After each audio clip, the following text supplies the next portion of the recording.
Welcome to the Fantasy Football Garage. I'm Chris. My friends call me the Candyman, and you already know what time it is. Tonight, we're drafting best ball teams. We're going to rip some Battle Royale Week 5s, the NFL Sunday main slate on Underdog.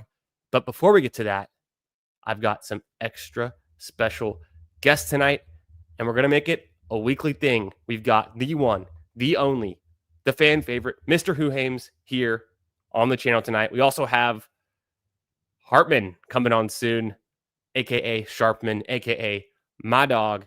So two of your favorites, two of the sharpest drafters out there, getting in volume all summer long and going hard in the managed league and the dailies.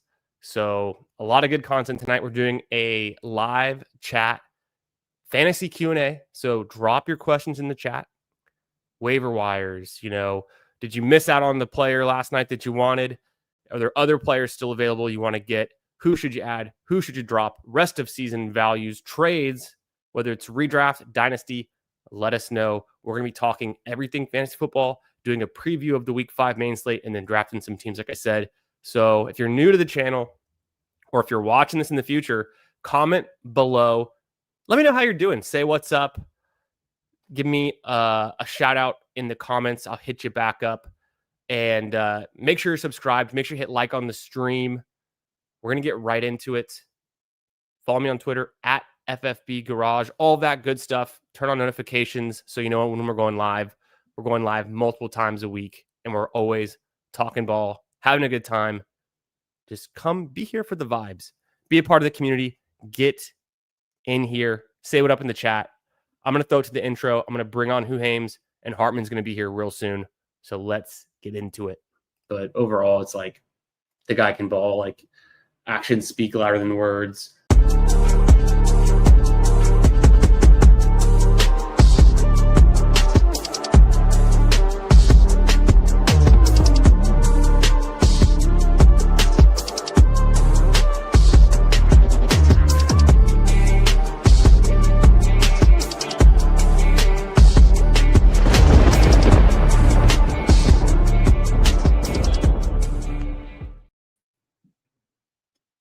Hey, Hoohames. Yeah, well, how we doing? I'm doing great, brother. Better every day. How you doing, my friend? I'm awesome. We got a question already in the chat. Among Us wants to know. And did you, Hoohames, have you noticed the updates to StreamYard, by the way? I haven't messed with them yet. I was too busy DJing. So I have to go through it more, but there's some updates, and it seems like they're kind of improving the products, which is cool. But yeah, anytime it changes how the things look and feel, I'm like, I kind of liked it how it was, but we'll get used to it instantly. Yeah, remember when Underdog changed the draft board mid-summer, and we were all like, whoa, and then it's fine. Well, I taught myself a little bit of like OBS, and then just me too. That's what I used for 2 years. I just started using StreamYard this year.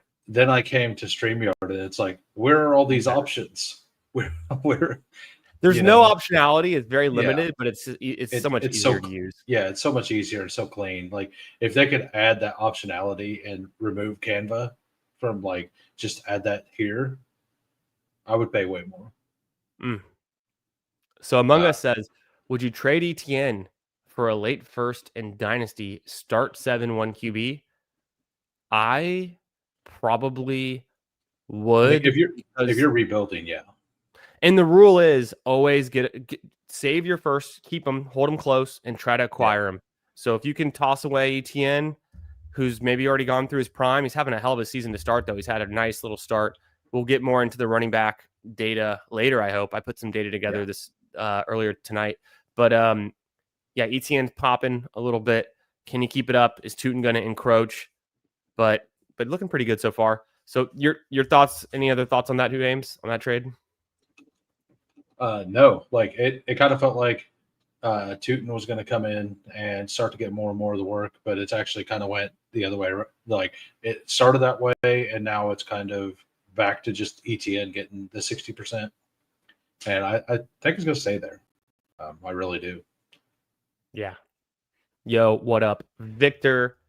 There's a familiar face. We got Who in the chat. Victor among us. Paul. How we doing, Paulino? My guy. We got Putt Daddy, the OG. How we doing, friends? Hope you're having a great Wednesday. Looking forward to a week 5, a slate that's pretty exciting. There's only 4 teams on bye. Of course, the Steelers, the Falcons, the Bears, and the Packers on bye.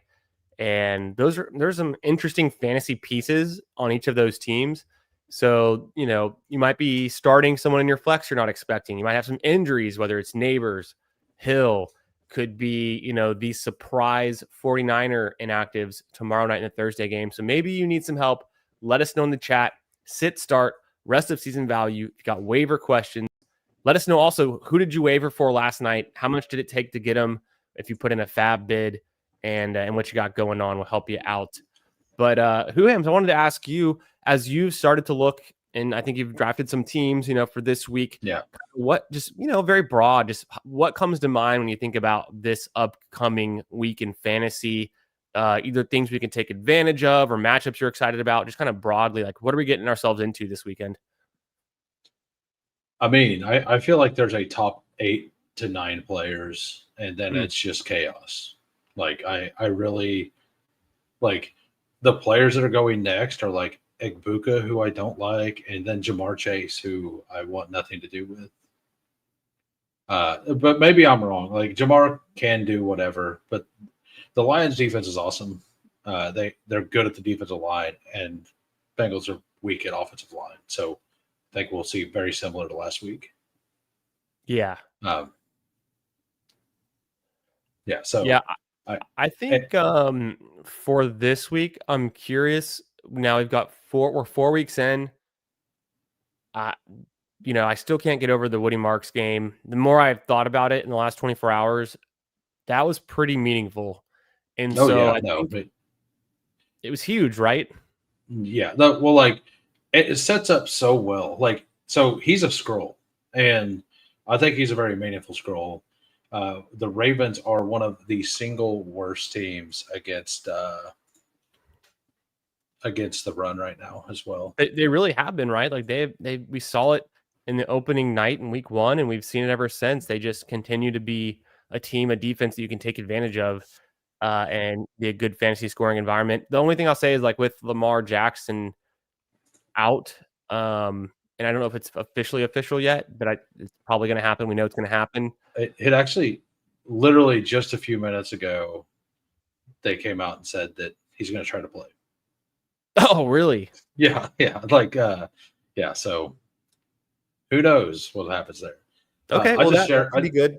The other player I was thinking of is Bucky Irving. What do you think the odds are that he plays? I mean, I've moved him out of my lineups already in the 2 leagues that are managed where I've got him. Yeah, I'm not going to touch him until we hear for sure that he's going to play. If that beats me, that beats me.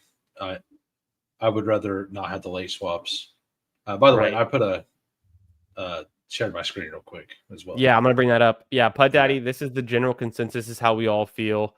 Too many of our players getting injured. In my home league, the one I care about the most, it's all for, pride and just, talking with my closest friends, bragging about who wins and all that kind of stuff.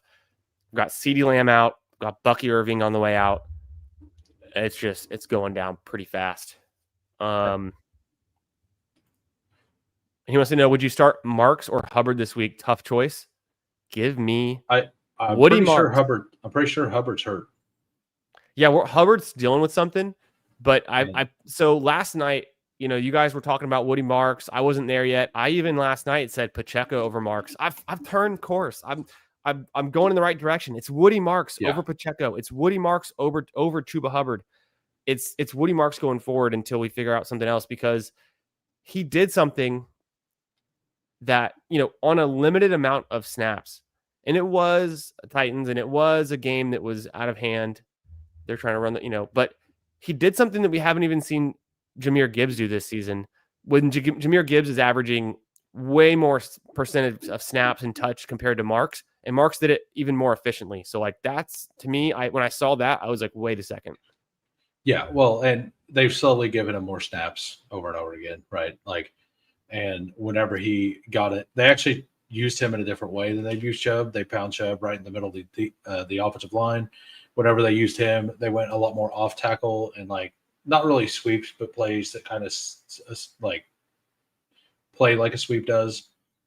Because I think they finally realized, hey, we can't block anybody. So and Chubb isn't fast enough to get to the edge. So we got to do something like it's yeah. The genie's out of the bottle with Woody Marks.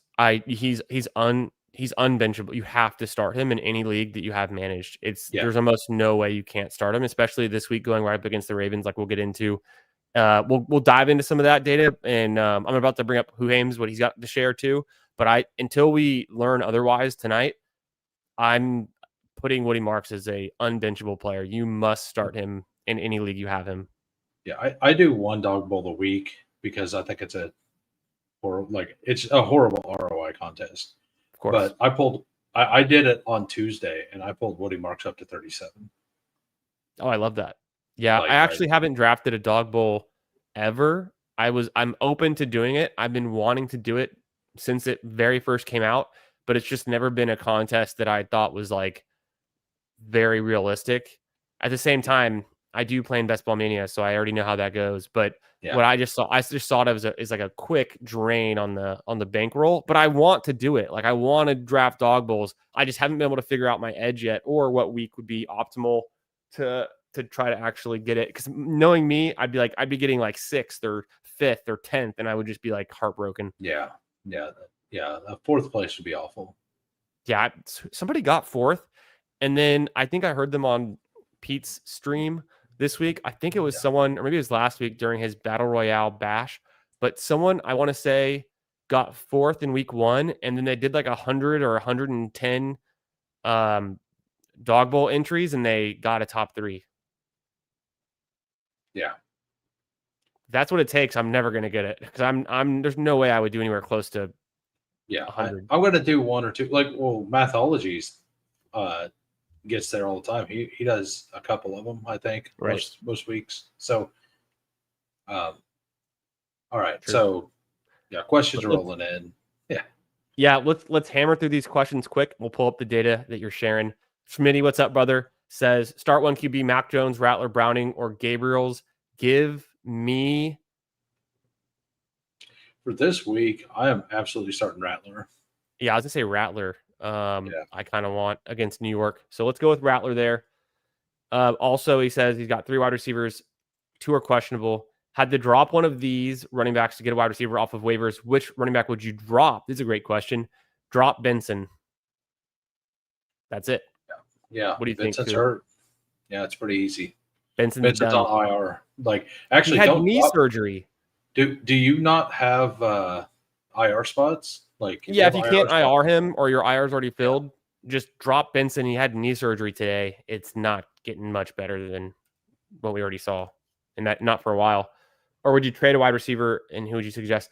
If you're trying to trade for a wide receiver, I think a buy low is still like Brian Thomas Jr. He might be dealing with some kind of nagging wrist injury, we think. So then otherwise, I would say Ladd McConkey. Yeah, Ladd is probably pretty cheap right now. I like those 2 shots. Slabsky, how we doing, my man? Players available: Dart, Bourne, DeMarcus, Theo, Strange. Here's your team, what you got working with on your bench. It seems pretty good. I see you got CD in your IR spot, so I see, but you're working with a good team. Caleb and Adunze on your bench. That's it's going to be strong. So I like it. You got Genty who's popping off. Pollard's your weakest player right now that you're starting. I would figure out a way to replace Pollard is what I'm thinking, but you can't necessarily drop him. And I don't think you need Bourne. I think your team is solid. I think you might want to consolidate some of your bench talent, like trading either Caleb Williams or Bill or like Golden or somebody that you can do to replace Pollard in your lineup. I would look at it this way. Like, after this week, you're not going to have bye week issues. True. Like if you, I mean, unless you're like 0-4, like if you're 2-2, like I don't know, the way I approach it very casually. If I go to 2-3, I don't care. Like if I went 2-3 because I had a horrible bye week, like I don't know. Maybe I'm too casual with that though. 2-2, like I wouldn't worry about it if I was 2-2. If I was 1-3, I might. But I think at 2-2, like with a team like that, that team's solid. Yes. So My suggestion is keep your you strength. don't really need anyone off the waiver. Jackson Dart's interesting, but Caleb and May is way better. And I would just say the weakest link on your starting roster is that Pollard spot. Until future notice, the Titans are kind of in a void situation. So if you can figure out a way to get a Dunze in your lineup, I want a Dunze in your starting. Obviously, he's on a bye, but like normal weeks, he's in your starting lineup. And then can you move other pieces to replace Pollard, because I think that's the weakest link, the weakest player that you're starting right now, and I don't see how it's going to get better. Even with all the volume that he can get and the snaps that he can play, they're just not scoring touchdowns. Yeah. I agree. Daddy snatch up Marks 2 weeks ago for free before all these fools in my league started dropping all of their fab on him. Too smart. You're ahead of the curve. I love to hear it. And that sounds nice. I was late to the game, so I'm playing catch up mode. I think I looked across my best ball manias. I only have 4 Woody Marks teams, so go figure. Yeah, I was pretty out on him. 2-2. Hindsight. The thing with Dart can throw, but Neighbors just went out for the season, and Dart had like 130 passing yards last game. So like, can he throw? We'll find out. But I mean, with your team, like if you could trade away Caleb Williams or Drake May for an RB to replace Pollard and then pick up Dart, like if you could get all of that together, yeah, do that. But so if you can't do all that,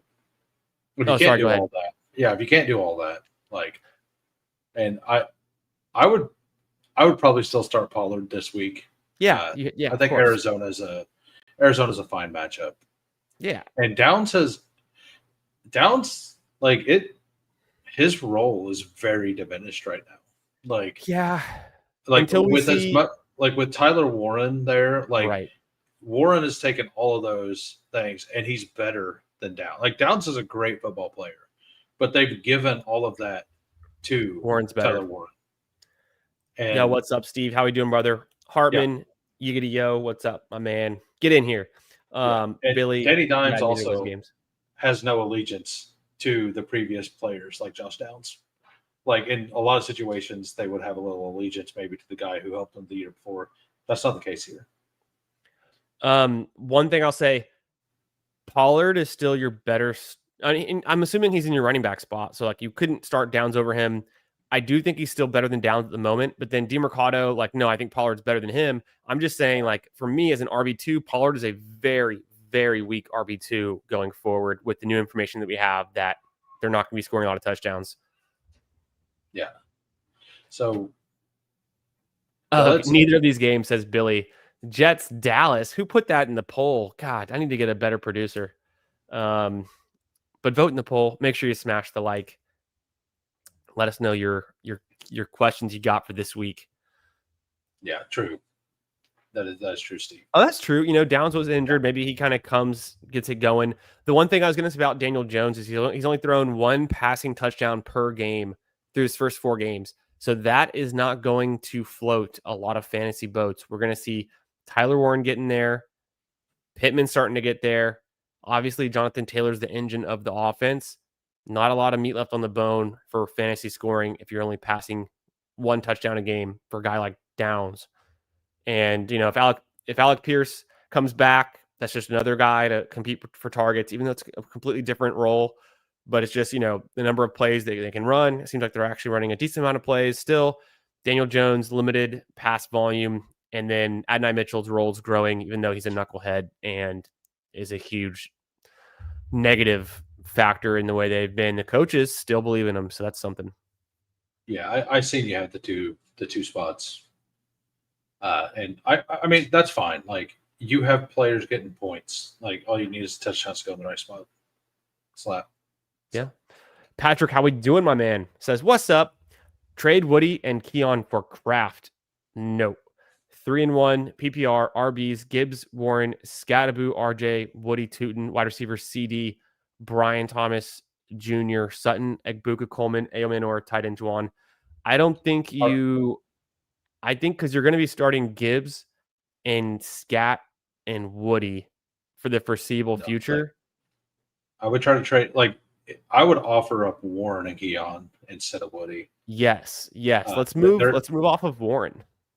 There's a legitimate chance that Gainwell earns some trust and takes some of that role. So I would try to move Warren if I were you. We've officially turned the page. We are Woody Marks is unbenchable and he's practically untradeable. It's not that. I honestly don't know another skill position player I would want right now. And this is the ultimate like high because he's only got a 1-game sample size of being truly effective, but he was elite. He was literally elite. He was, on the week. Yeah. Woody Marks was the number 6 running back in the best scoring running back week we've had all year. Yeah. So yeah, let's talk about the Jets Dallas game. Yeah. I'm excited about it because I think it's just an opportunity for like a shootout scenario. We just saw what Dallas could do against the Giants, the Packers, and the Jets, actually being kind of fun for fantasy, even though Fields is hogging it all. We need to get Breece Hall to score a touchdown. But otherwise, I think it'd be a fun game. There's a lot of fantasy pieces there. I'm ready to get let down again by the Jets. Once again, the matchup shows that they should absolutely smash in fantasy.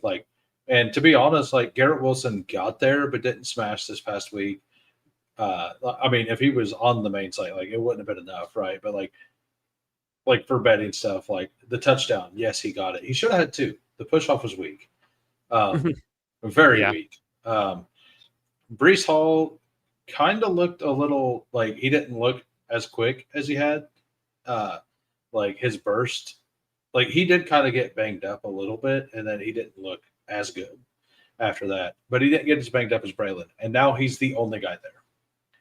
It's him and Isaiah Davis, and Davis was only ever done third down stuff. So I think that Breece might see 70% work, and if Breece gets 70% work, I think we're going to see some good stuff. Totally. And Fields is the clear number 1 RB or quarterback on this slate to me. I don't think it's close against Dallas defense. I really don't think it's close. Makes sense. Hartman, how we doing, brother? What's up? Hey, what's up, guys? How you doing tonight? Doing good, my man. Glad you could join. Glad to have you here. What do you? I was leading off with this with who? Broad picture. Pick anything you want, but what are you excited about for Week 5? What matchup or what new starter, new breakout? What is in your head if you're looking forward to Week 5? What are you thinking about? I think Jets Dallas, like you guys were just talking about, that's probably my favorite game this week. I've been pretty in on both those teams. So, and Dallas's defense, I don't know, they've been in a lot of shootouts this year, so that feels pretty good. Probably for just some plays I'm kind of interested in, maybe some Giants stuff with their receivers, just with no neighbors. Interesting. Just in DFS, maybe scrolling down to Slayton or Wandale, I think could be viable. Or Theo Johnson. Okay. I'm not there. I think if you're gonna be there, I think it's Slayton for the big play. I do think on drafters, if we're gonna. When was the last time we saw Slayton do it though? I'm more in on Wandale. Yeah. I think if it's a full PPR slate, Wandale is perfectly fine. And that's why I say drafters. I think it's fine. I think Theo could be decent. I mean, he got 5 targets last week. He did get a touchdown. That was, that's what kind of held up his score. But as a completely unowned guy, I mean, if he's seeing some targets from Dart, I don't know. I think he could be okay. They're just kind of scroll downs to mix in. This is random, but thinking of Theo Johnson and tight ends who are truly, terrible, but can be relevant with the touchdown. Tongas, I know it's the Thursday night slate, but what are the odds he's just the only guy there and he actually has some ability to catch a ball in the red zone, in the end zone? Could it be could Tongas just absorb targets tomorrow night and catch a touchdown or two and just be like a guy? Are we about to see that? Because he's got 2 touchdowns through 4 games. And who else is healthy for the 49ers besides McCaffrey? It's a D-Rob week. Is it? Yeah, it's a D-Rob week. You were saying that last night too. I was kind of like, okay, well, like, you said it today on your stream. I threw him into my primetime Palooza ranks. I had Bourne and D-Rob pretty low. I bumped them up to just around under Coleman kind of range. Like they're draftable. So Bourne got a lot of play last week, and he let them down over and over again. He's seen better days. I mean, no, like he literally, like, he had a wide open drop. He had a penalty, I think maybe 2. Like, he just continually let him down. So, like, I'm not there. Like, I know some people are high on Bourne, but yeah, I feel like if I played it through the Niners, I'd also go D-Rob. Yeah, like I feel, I don't know. He's just showing the ability. I mean, he scores. Like when he was on the Rams, I guess a lot of people do, but I don't know. He can get open in the end zone.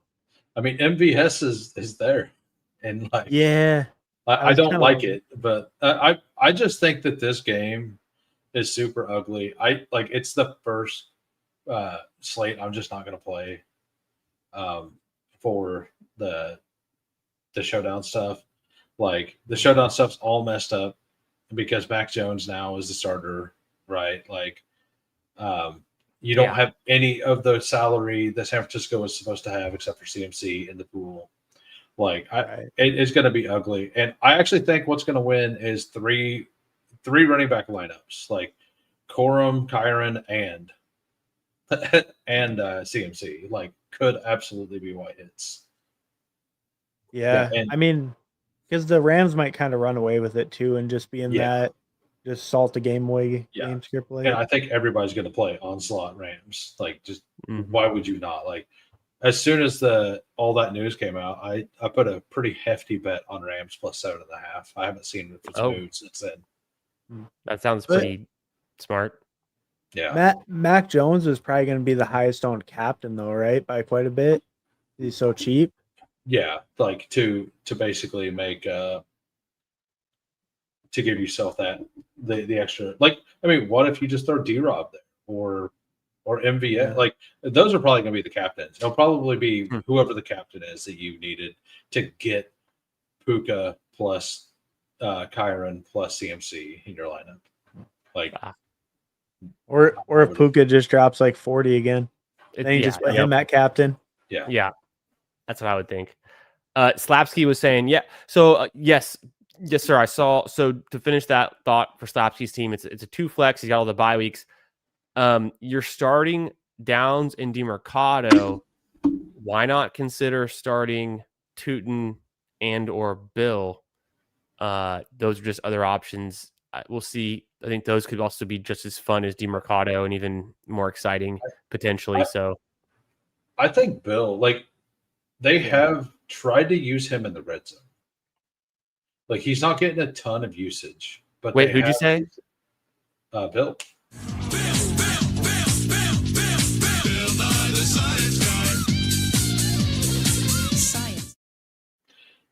Yeah. I was waiting for it. Yeah. Bill.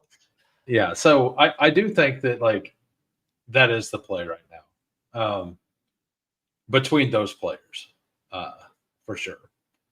Yeah, I would also lean Bill. Yeah, he's been pretty effective for touch. With Trey Benson being out, they are planning to use who's Michael Carter, and I would assume that Michael Carter is going to come in and take over the James Conner style role, and DeMercado isn't going to be able to do the in between tackle stuff. Like, whenever Connor got hurt, they moved Benson to that role and then moved DeMercado into the role that Benson was in, right? And I don't think DeMercado has the ability to do the James Conner style role. I think that Connor will do that, which will be Carter will. So if they're going to have somebody running at the goal line, I believe that will be Carter as well. So I know Ben Gretch is pretty high on Michael Carter being the preferred option. Yeah. Is one thing I saw one person in that corner. I think I slightly into Michael Carter. DeMercado is fine, but if we're starting DeMercado in fantasy, something's gone terribly wrong. Which it has for a lot of us, a lot of injuries. I'm not. Yeah. You're not the only one. I'm there. I'm in the same boat. I'm trying to start Michael Carter in my flex potentially. Bucky Irving out. What's going on? Go AZ Cards. What's up, brother? How we doing? Thank you for being here. QJ for MVP. Could be a real thing. Who would have seen it coming? For real. On Davis Maddox stream earlier today, he was reviewing some of his best ball teams. He had a team. I think he drafted KLS before Quentin Johnston, and then Quentin Johnston went pick 215. And this is one of the last drafts of the year. Yeah. It was his very last one. Yeah, he was just face palming so hard. He was like, you never know. These are the things we talk ourselves into during the summer. But at the same time, there's no bad picks until week 17 comes around, because we just got to find out what happens. But the stories, there's still a lot of chapters left in this season, but Quentin Johnston is a big part of at least the intro. My last BBM pick of the year was QJ. Sharp. Yeah. Very sharp. Billy likes Theo Johnson. Someone's going to have to convince me, why Theo Johnson or why Brenton Strange. I can't get around to either one of them. I need to see something more advanced. Theo Johnson to convince me. Theo Johnson's a freak athlete, though. He's a freak athlete. Strange is the one that makes sense. He's leading their team in targets and catches. That one absolutely makes sense. Like, the Theo Johnson thing is 100% hopium, and I like Theo, but Theo's tied to Jackson Dart. Like, Strange is tied to T-Law. Jackson Dart ran for 111 yards. Why are you even putting a giant with him? Like, next we time don't need a giant with him. Like, hey, that's the thing. That's the whole point of taking Jackson Dart. Like, true. You're taking Jackson Dart because it's a smash week. He's just smashing all around. No, it is fair. Like tight end, the ceiling so low.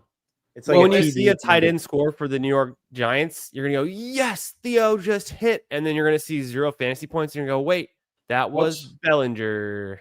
Here's my question about Theo, and what is his ceiling game? Like, would it be 50 yards and a touchdown? Yes. Five receptions. So, like, 13 points.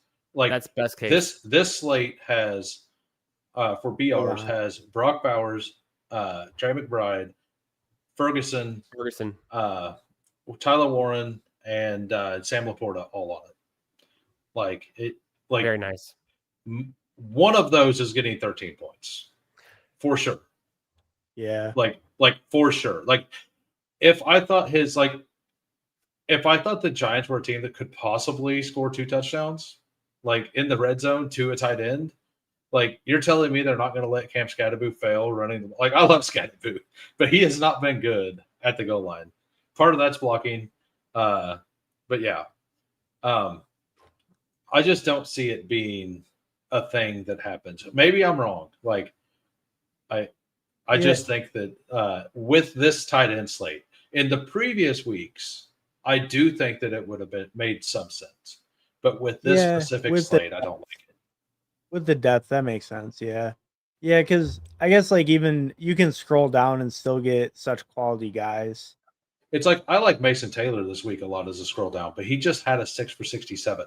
You add a touchdown to that, and that's 15 points, 16 points, right? Like, so, and I think that's kind of where you need to be minimum this week. Yeah, and I guess it's just like looking at who is a scroll down. Like, you just have so many good options, like Juwan, Ertz, Andrews, Taylor. Yeah, like those guys are all in scroll down territory. Yeah, I think wide receivers where you scroll this week more than tight end.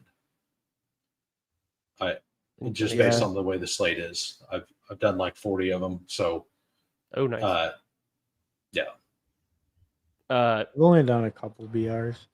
Billy was asking, is Mac Jones even healthy? It's like somewhat, right? But it's week 5. Like, literally no one's healthy and everyone's hurt in some capacity. But we were seeing the questionable on Mac Jones for a while there. I wonder, it seems like besides McCaffrey, it's going to be tough to figure it out.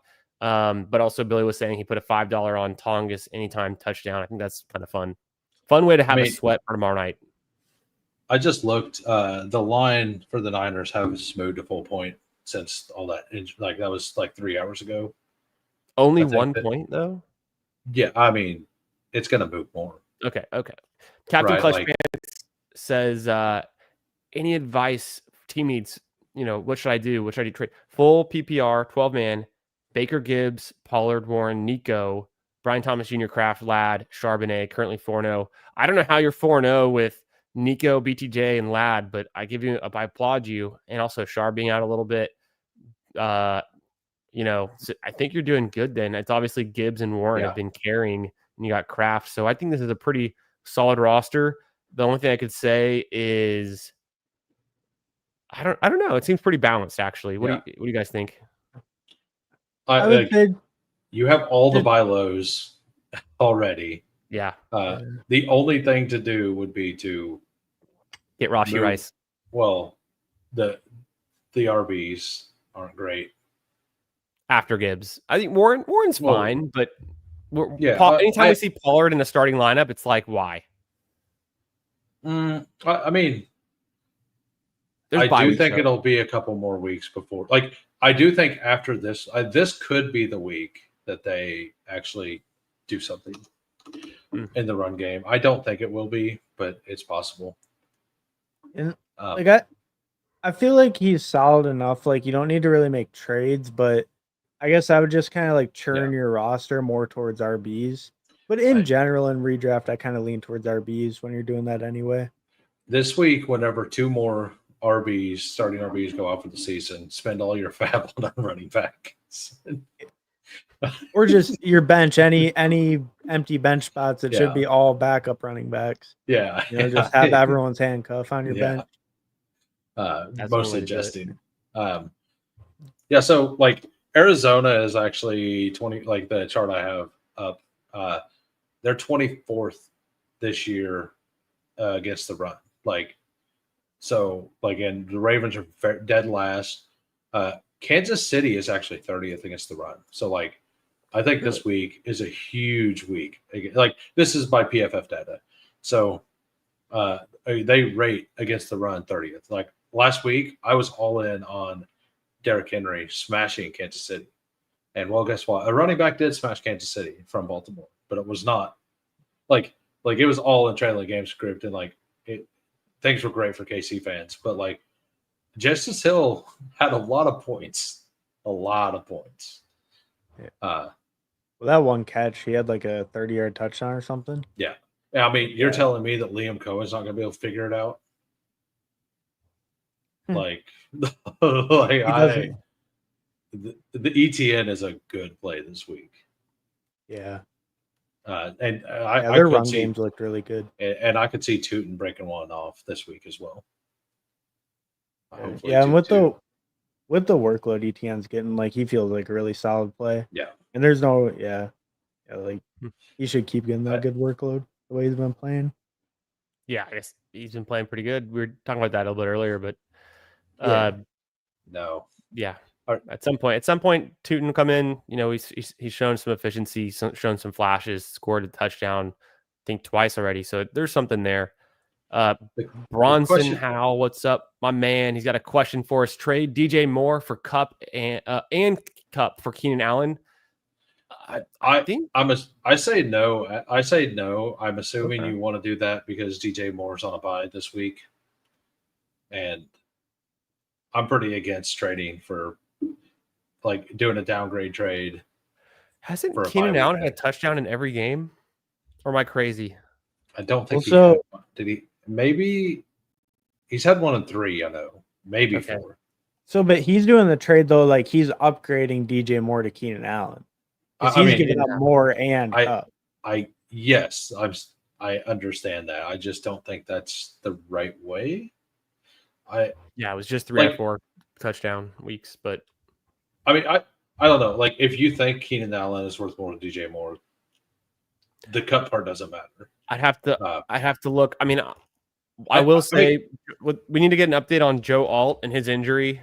He's out for several weeks. He's out for missing a couple weeks, right? So then that hurts the Chargers. They're literally starting people from the street this week. You know, I personally, I think I still do want Keenan Allen over DJ Moore.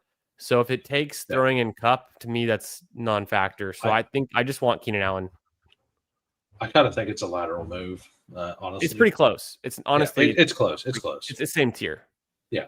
Like, and if you're doing it just for a bye week thing, like I get it. Like, and I mean, getting rid of Cup for anything kind of makes sense.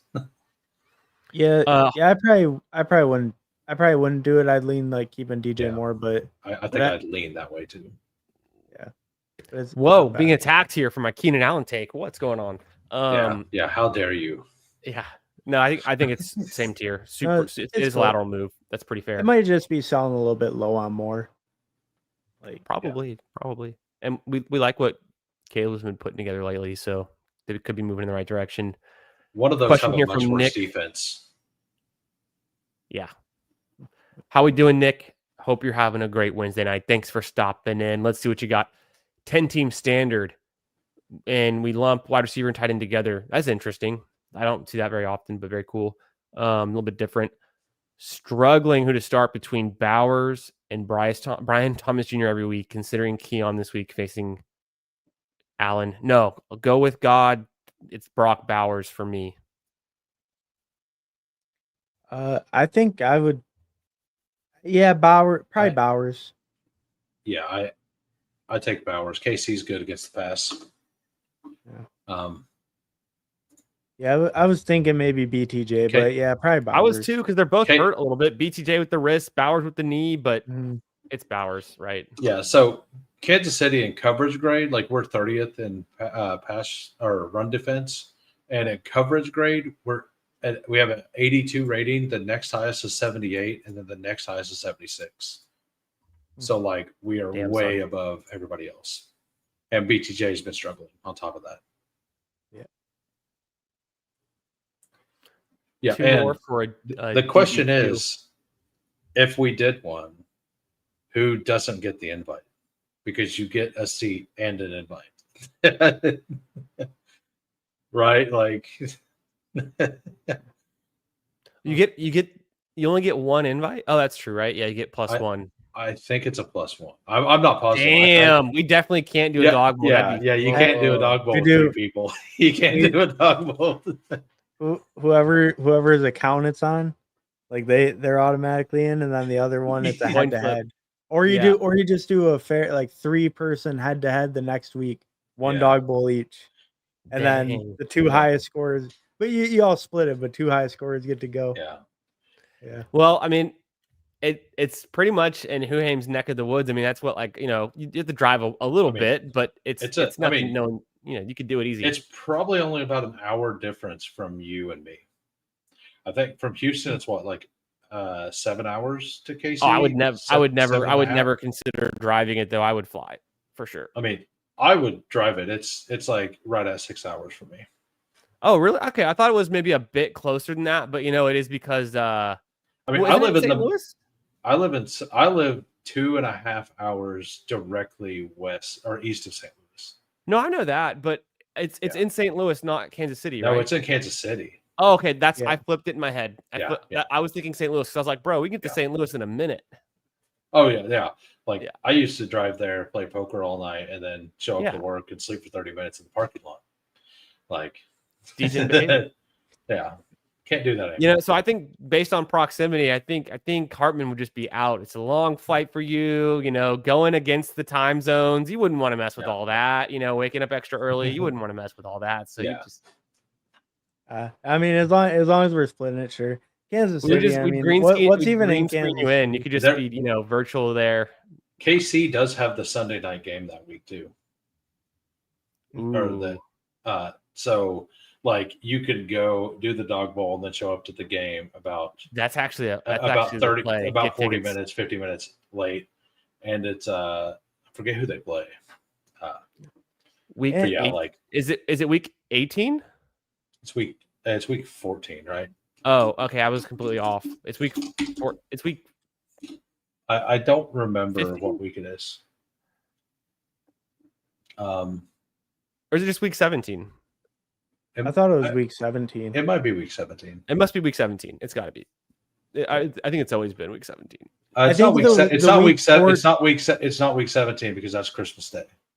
Oh, that's why then. Week 14 is that the pick'em deal for. That's when they do their like final or whatever. Okay. Because then the winner of that. If I win a seat, I'll look it up. I'm sure Go Cards knows. We'll figure it out. We'll figure it out when that time comes. If I have to figure it out, I'll figure it out. Like, all right. What's up, Josh Lee? How we doing, brother? Down bad on running backs. Thinking I will start What's it with everyone start DeMercado over Sharp and Harvey this week, bro? No way. Well, wait. Don't do it. Sharp? Who has a gun to your head making you start DeMercado? Charbonnet and Harvey, we like them both over DeMercado. Easy, right? No. Am I wrong? No. Why would you want Charbonnet? Ken Walker's backup over DeMercado? I don't want either one of the Seattle running backs. They're against the Bucks. Like, what's the ceiling for these Arizona Cardinals running backs? Like in relief, like, I don't think it's very high. I don't want a non-pass catching running back versus the Bucks. Like, I just don't want that. I do think that you start DeMercado or Harvey here. Yeah, Harvey's fine too. And Harvey plays the Eagles. Okay, I guess it's because it's just a matchup. It's just DeMercado versus the Titans. There's some excuse there. I see it. Okay. I think I think I probably start Harvey, but DeMercado probably is the right play. Really? I probably shoot for the moon. I would say the safest play is DeMercado. I think he has the risky. I think he has like the lowest floor. He could just do like absolutely nothing, and we've seen Harvey. I think he has Starbo has the lowest floor. Yeah, I guess he kind of does right now. Sharp's had 15 rushes for 10 yards a couple weeks ago. Like, I mean, that's true. Yeah, I mean, like, I think that's the lowest floor. Like, I guess I just like Seattle Seahawks more than the Cardinals, but the matchup against Tampa Bay's run defense is not the easiest. Yeah. Absolutely. And Harvey just, well, like you said, shoot for the moon. Like he's so risky. I feel like his floor is pretty low. Yeah, but the lowest his floor ceiling's probably the highest. Exactly. Yeah. Okay. All right. I guess I'm not there on DeMercado, but maybe I'm crazy. It's just the opportunity. I don't really think he's like anything special. No, I mean, what did Benson do with it last week? And a good matchup. All that much. And the Titans matchup is good. Okay, the difference between the Seattle defense and the Titans defense is pretty big. So I can come around on that idea.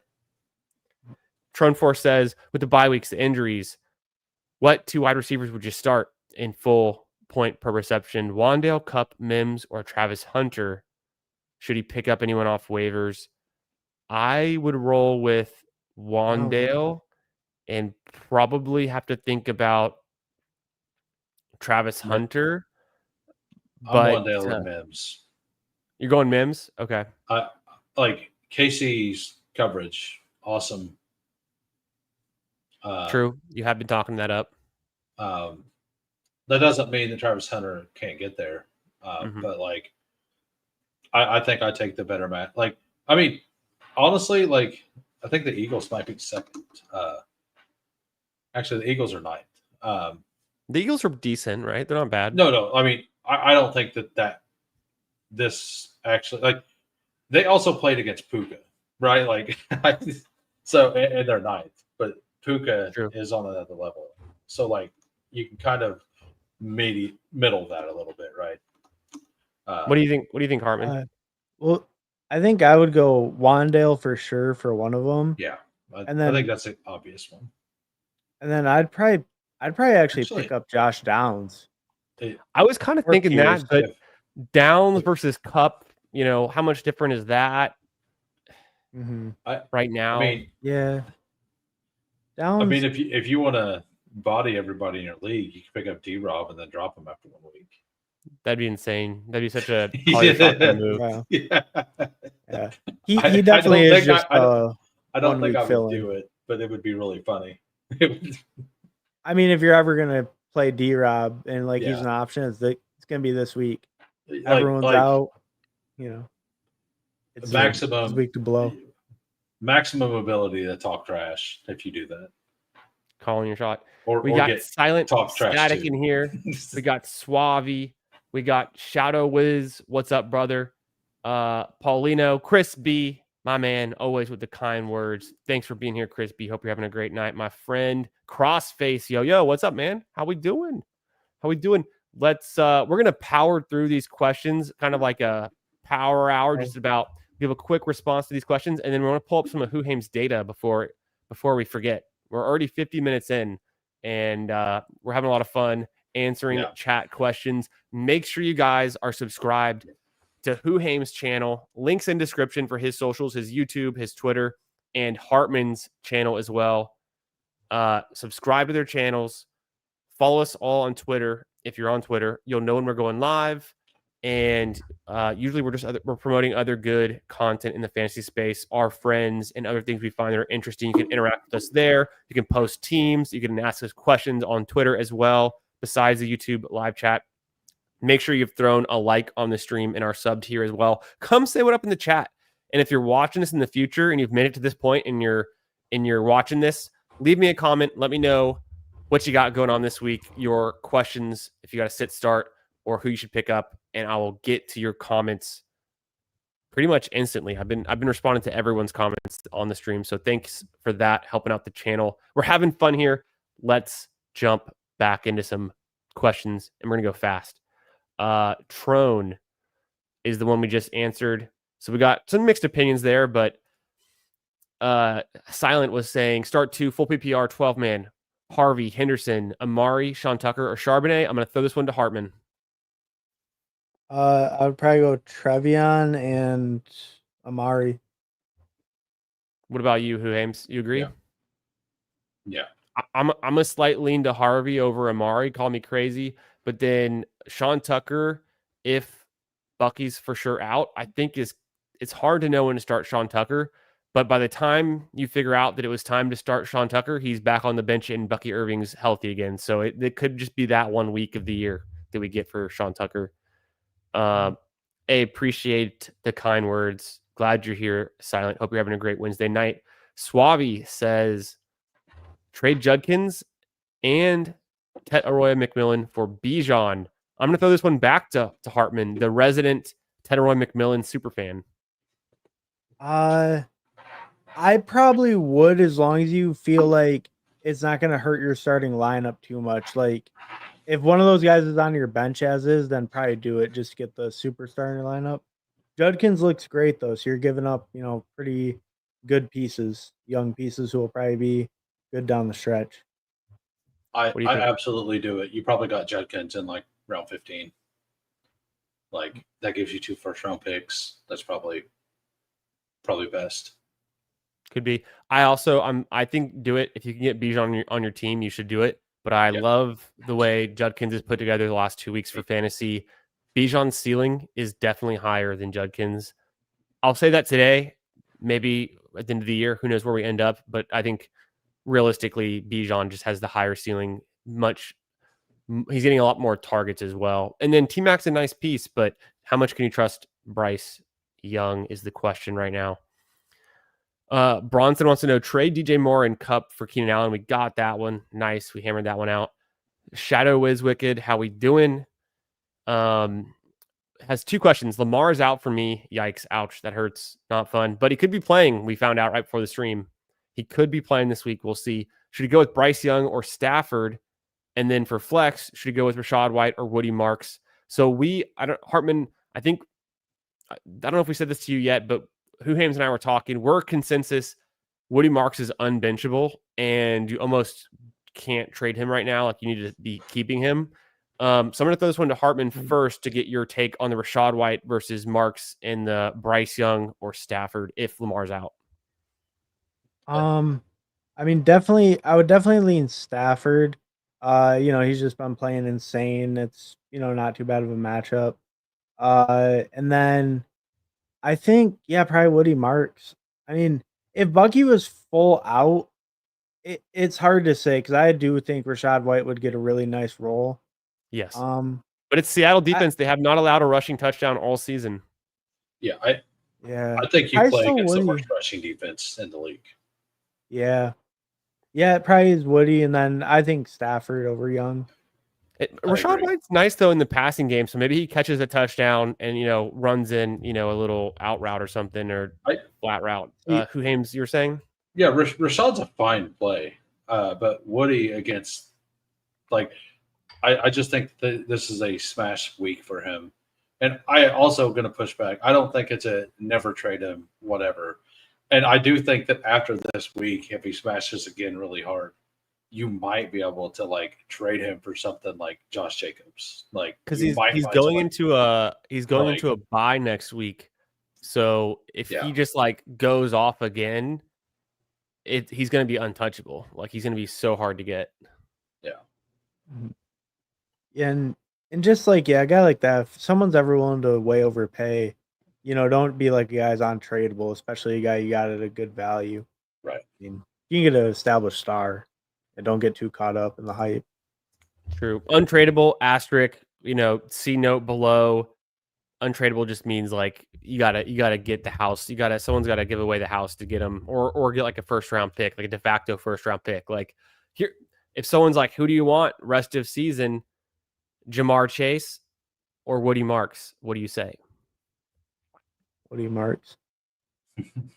What are we doing? He's untradeable. Jamar Chase is Jamar Chase isn't worth very much. That was a terrible. I was trying to figure out what my Jamar Chase line is today, and I figured out that he's a low end wide receiver too. Unfortunately, and then T. Higgins is a low end wide receiver 4. So after this week, their schedule does get better. That's part of it. He does have so let me look up the schedule real quick, because after this week, it might be a buy low candidate for Chase, honestly. What about Jamar Chase or Ricky Pearsall rest of season? Yeah, I mean probably. How healthy is Ricky Pearsall? I don't know. I mean, that's part of the. If he was fully healthy, this wouldn't be a question. Yeah. Woody Marks or Quinshon Judkins? That's just silly. Judkins. Quinshon by a mile. Okay. Yeah. So Bengals rest of the season: Lions, Packers, and almost the Bears. But those 2 games going to be rough, and then Steelers, who don't honestly have that great of a defense. Jets, Bears, Steelers again. Patriots, Ravens, Bills, Ravens, Dolphins, Cardinals. That is to the fantasy playoffs. After these next 2 games, Jamar Chase's schedule is pretty lit. Yeah. So I do think that after next week, if you could buy low on Jamar Chase, buy low on Jamar Chase. There we go. Yeah, who you did know. I mean, I would expect who to know. He's right now, he's done more dog bowls than me. I forgot, Hartman, you've done a few dog bowls, or you've been trickling them in, or have you been avoiding them? Yeah, I do one the day they open, and then I don't do it anymore. That's what I'm doing, actually. And my scroll is still a scroll, but possibly her. So, you guys could never guess who my scroll was. I think you told me. Woody Marks? No. I mean, I pulled him up to 37. You pulled him up. Who's your scroll? You told me. ADP. I forget. I'll tell you 5 members of my team. It's Dak Prescott, Breece Hall, Woody Marks, George Pickens, Sam Laporta. That's sick. I mean, is it a Dallas player? It might be a Dallas player. Oh, it's Kevontae Turpin. Yeah. Is he healthy? He was healthy at that time. You have to swap him, man. You need to swap him. Gonna have to. Jalen Tolbert, top of your swap rankings. I will. I don't know. I wish I could look at the thing, but I don't know if Godwin was going then. So I might be able to swap to Godwin. Oh yeah. Oh, that's interesting. So Swabby wants to know his Judkins, Tedroy McMillan, Hunter Henry for his Bijan and AJ Brown. Yeah, you're killing them now, right? I mean, yeah, like you're adding in Hunter Henry to add in AJ Brown, and we were already saying do the trade for Bijan. Yeah, yeah. I guess I had to Yeah. think about it because now it's just moving pieces, but it's like, yeah, I still want AJ Brown. If this is a buy low opportunity for AJ Brown. Someone in my home league was like dogging on AJ Brown this week and talking up JSN, and I was like, I still want AJ Brown. Well, not over JSN straight up, but like, and maybe, but like, I'm not out on AJ Brown. Well, you're adding in Hunter Henry. Like he's been great, and I think he was definitely a great pick this year. It's a free tight end. He's free. AJ Brown. Yeah, it's AJ Brown. Yeah, we already said Judkins and Tet for Bijan was like the move. Yeah. Oh, this is a great question, Chris, coming in hot. Not only with the kind words and being a good guy in the chat. Always like to see him here. But he's got a great question. I'm going to throw this one to Hoohames. I want to know your thoughts. It's essentially trade targets, buy lows, and sell highs. I don't know. Like I don't do. You've said a few tonight. You've said a few tonight. I honestly don't. Rashee Rice, buy low. Yeah, like Rashee Rice is more valuable right now than Jamar Chase. Yeah. Like anyone who held him isn't giving him up now. Like Steph Diggs. Like nobody realizes that he only played 73% of the snaps or something last week. And people are seeing that and thinking negative. Well, he played a single snap in the fourth quarter, I think. Like, it was an absolute blowout script. So he's literally at full strength. He had 6 for 100. Like, he is absolutely about to start cooking. Like, absolutely unquestionable, going to cook. Chris Godwin got 10 targets back in his first game. Like, a sell high is a Buka. Like he's kind of got lucky. Like he's really good, but I guess saying lucky, like it's Baker. Like Baker's just fun to watch, and Baker makes these things happen because Baker makes bad decisions that turn out well for Baker. And it's great. It's like the most fun football you can watch. But like these balls that he's been throwing are crazy, right? And with Godwin there, I just think that, especially this week specifically, like they're going to have to rely more on the short passing game than the long passing game against the Eagles defense. And I do think that if you could, like after this week, and then when Evans comes back, like how much more is his role going to get reduced? Like 10 targets the first week you're back tells you something. I'll say my buy lows. I would throw out Chris Godwin. I would throw out Ladd McConkey. Dang, I just had another one. Sell high on J.K. Dobbins. I think his ceiling is extremely capped. I think he kind of faded a little bit last year in the second half of the season, if I remember correctly. But I think J.K. Dobbins is fine for your flex, and you should be competing, another player to flex in. But if you can get rid of Dobbins before, the touchdowns start to dry up, and he just had a nice 100-yard game, everyone, round of applause, Sean Payton offense. But Harvey's going to get worked in. It's still a very fragmented touch and target share type of environment. I like the Broncos. They're just fine, but I think that Dobbins has no way to have like an elite ceiling. We just haven't seen it. I don't think he's going to be a guy that can break a slate for you and like when it counts. I think he's just like a floor play. So I would say sell on him while he's consistent, but and consistency counts for something, especially in the managed leagues. But I want to go for a home run, so I'm going to sell Dobbins. Hartman, what about you, brother? I think I would say for the buy lows, I kind of like Olave. He just had his like lowest targets of the year. He did catch a touchdown, but he only had 20 yards. He's seen double-digit targets the first 3 weeks in a row. It was the lowest pass volume for the Saints, I think, so far this year.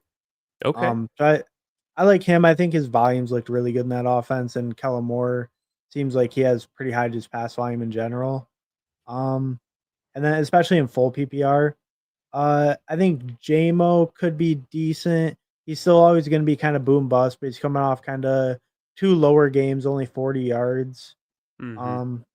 And then I think Ja'Cory, like Bill Merritt, I think he could be a good pickup, or not a good pickup, a good like buy low target, because I think the hype might be a little bit worn off, and now that Chris Rodriguez is looking pretty good, maybe that makes Bill a good, decent buy low. Yeah, the Like thing you're is, still going to pay for some hype. Rodriguez isn't actually looking good though. Like he's just Done.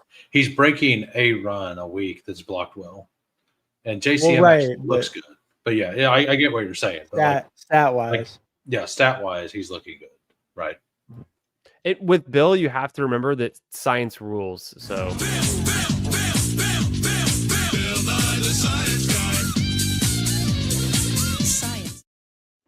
so just don't forget that piece of it.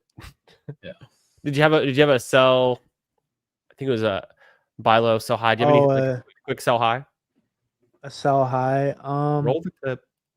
I mean Javante, obviously sell high. Oh, on that's a him. great one. That's a great one. I like that one. After this week, right? Yeah. I mean, after whatever week, because he's gonna smash all year, but I'm not gonna accept it. QJ I can take, but Javante, no. Yeah, I mean that's like you said, Amika. I thought that was like a really good shout too. I mean, Ooh. his deep ball efficiency. It just doesn't seem like it could hold up. And if Evans and Godwin are both healthy, then just what's his volume gonna look like? Sure. Yeah. Billy says he traded Dobbs for Woody Marks. I mean, unless you have a time machine and you're replaying last week, I don't know when. Dobbs technically did outscore Marks, right? I mean, he had 3 touchdowns. Right. Well, I know he had like It was what? it was like 28 to 27 or something. It's still close. This is probably the Yeah. last week Dobbs ever outscores Marks. Potentially. probably. Potentially, right? But Dobbs has a nose for the end zone. I mean, the guy, what was the stat? Like it was between him and Garrett Wilson out of that draft class had the most touchdowns going into the season. And I think Dobbs is now ahead again. Yeah, I think they were tied like this year at one point. I think Dobbs has one over him right now. Fun thing to watch. Suave traded Jamar and Benson for Judkins and T Mac after the Benson injury. I mean, do what you got to do. Old school football plays. What's up, man? Best show of all three of us together. Hey, appreciate the kind words, man. Glad you could be here. Hope you're having a good Wednesday night. Thoughts on Diggs, wide receiver ranking the rest of the season? We just kind of talked about Diggs a little bit. I think that was one of Hoohames' buy lows, right? So I hope that helps. I think we covered Diggs. We're interested. We think the role can expand. And man, if it's not Hunter Henry, if it's not Ramondre Stevenson, Trayvon Henderson, like what else is there in that offense? The other wide receivers have just melted away. Where's Boutte? Not that we ever thought much of him. Where's Demario Douglas? He's blocking. He's just putting up blocks and not playing a lot. And then Kyle Williams hardly knew you. So you wouldn't know this, but I believe Drake May is the most efficient passer on the year. Most efficient what? Passer. Oh, really? Interesting. Yeah. I believe it because that's what I want to hear. Yeah, I mean, me too. I have a lot of him. I heard that earlier today on Pro Football Focus's weekly stream. Okay, this is good intel. We need more Drake May propaganda. He's not, hyped up enough. Yeah. I think people aren't talking enough about Drake May. I never hear Drake May come up. Yeah, he's way under the radar. Yeah, and that's before like he had all these weapons. Like, yes, he only had like 14 passes this last week, whatever, or completions, but they matter. Gotcha. We got Drippy Taco. We got Raptors HQ. Peppers, my man. How we doing, Peppers? Nino's back in here. Jono Ball in the house. There's There's Fake Talk. and we're catching up, but the questions keep coming. So we're going to speed it up. Drippy Taco says, have a trade proposal in a PPR league, giving Bucky Irving, receiving Garrett Wilson. If you need the wide receiver help, I could see it. I personally like Bucky Irving more, but he's dealing with the injury, so this might be the time to do it. I think it's pretty close. Rolling the Bill clip. We got him. Raptors HQ, Terry McLaurin, Jalen Coker, Steph Diggs. What do you think about all of them? Terry McLaurin's injured. Debo's stepped up and had a pretty significant role in the offense. Let's get Jaden Daniels back. I think Terry McLaurin healthy. Let's not forget he was kind of a hold out. So I think he's getting a slow start. I think Terry McLaurin still can catch on and get some touchdowns down the stretch. Coker, we're excited about. He's about to come off the IR, we hope. Fingers crossed. And then Steph Diggs, we've been talking about. We like him. Peppers is saying he just declined a trade and was told to stop smoking crack. Wow. He wanted, well, I mean, that's very typical trade talk in the fantasy streets, actually. He wanted Pollard and T-Mac for his Carter and Coleman. Shake my head. Yeah. I would have definitely countered. Yeah. Sound like your kicker for their like round one. After he told you were smoking crack, I would have sent him an obvious like so the day that B-Rob got traded in one of my dynasties, a guy sent me an offer bill for, actually it's kind of funny, it was Woody Marks and something, but like, so I countered with, because Woody wasn't whatever then, and Bill was like an 8th round pick now, right? And I countered with Bill for Jaden Daniels straight up. So there you go. That's how you handle that situation. And looking back, it was a fair trade. I think that trade is still on the block, by the way. I don't think I've ever removed it, and he's never declined it. Sometimes they just sit. Would you do Josh Allen and Judkins for Bijan in a single quarterback league? That's where I don't know, because to me, Josh Allen's actually worth a whole lot. And even in single quarterback, if it's not super flex, still, I think he's worth a whole lot. Hartman, your thoughts on that one? Yeah, probably not. I like Judkins a lot, so probably not. He has love and could ask for Bo Nix or Caleb Williams back. I still think the separation from Josh Allen to any of those three other guys, who are all good in their own right, is just still so far. And then any given week, Bijan versus Judkins, like now if Judkins is consistent and showing what he can do, I think the actual drop off from Josh Allen to one of those guys consistently is going to be wider. But in any given week, quarterback's very volatile. But I think I still want Josh Allen and try to just win with that. It's tough though, because I love Bijan. So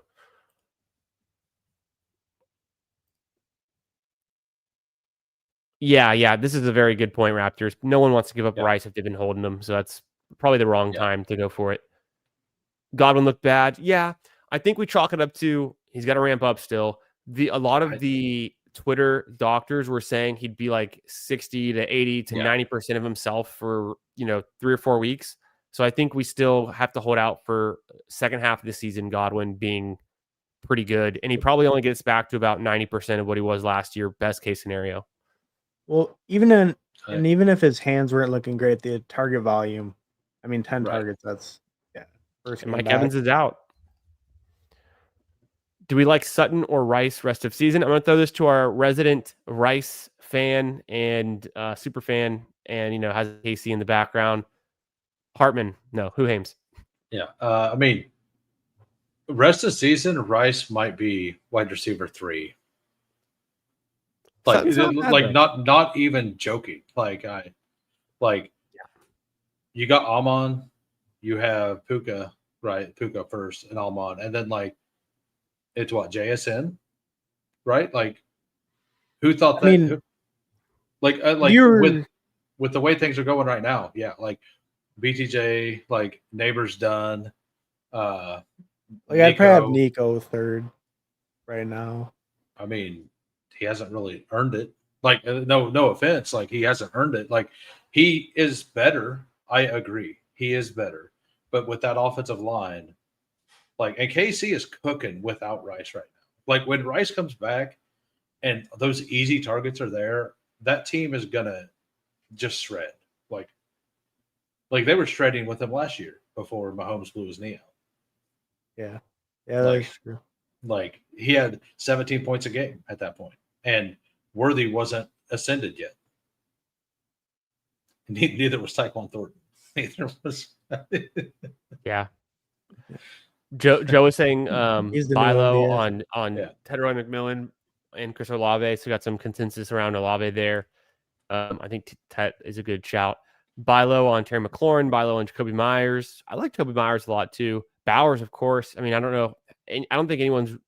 I have seen some trades. I saw a trade in my home league where Bowers got moved, and it was a 3-for-3. So there's a lot of moving parts: wide receiver, running back, tight end. Each of them swapped. So, but I mean, I think I would expect it to be kind of rare to be able to get Bowers, and then another Olave and T Mac. Appreciate you, Suave. Thanks for being here. And thank you all for being here in the chat. Make sure you guys are subbed to Hoohames and Hartman as well. They've got YouTube channels. They go live all the time. They're drafting all the time and putting together some really great stuff. And I love having them on here. So show them some love. Show them some support. Make sure you subbed to those channels as well. Links in the description for all the socials for our guys.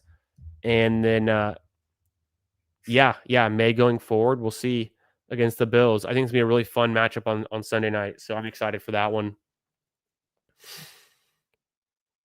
Yeah.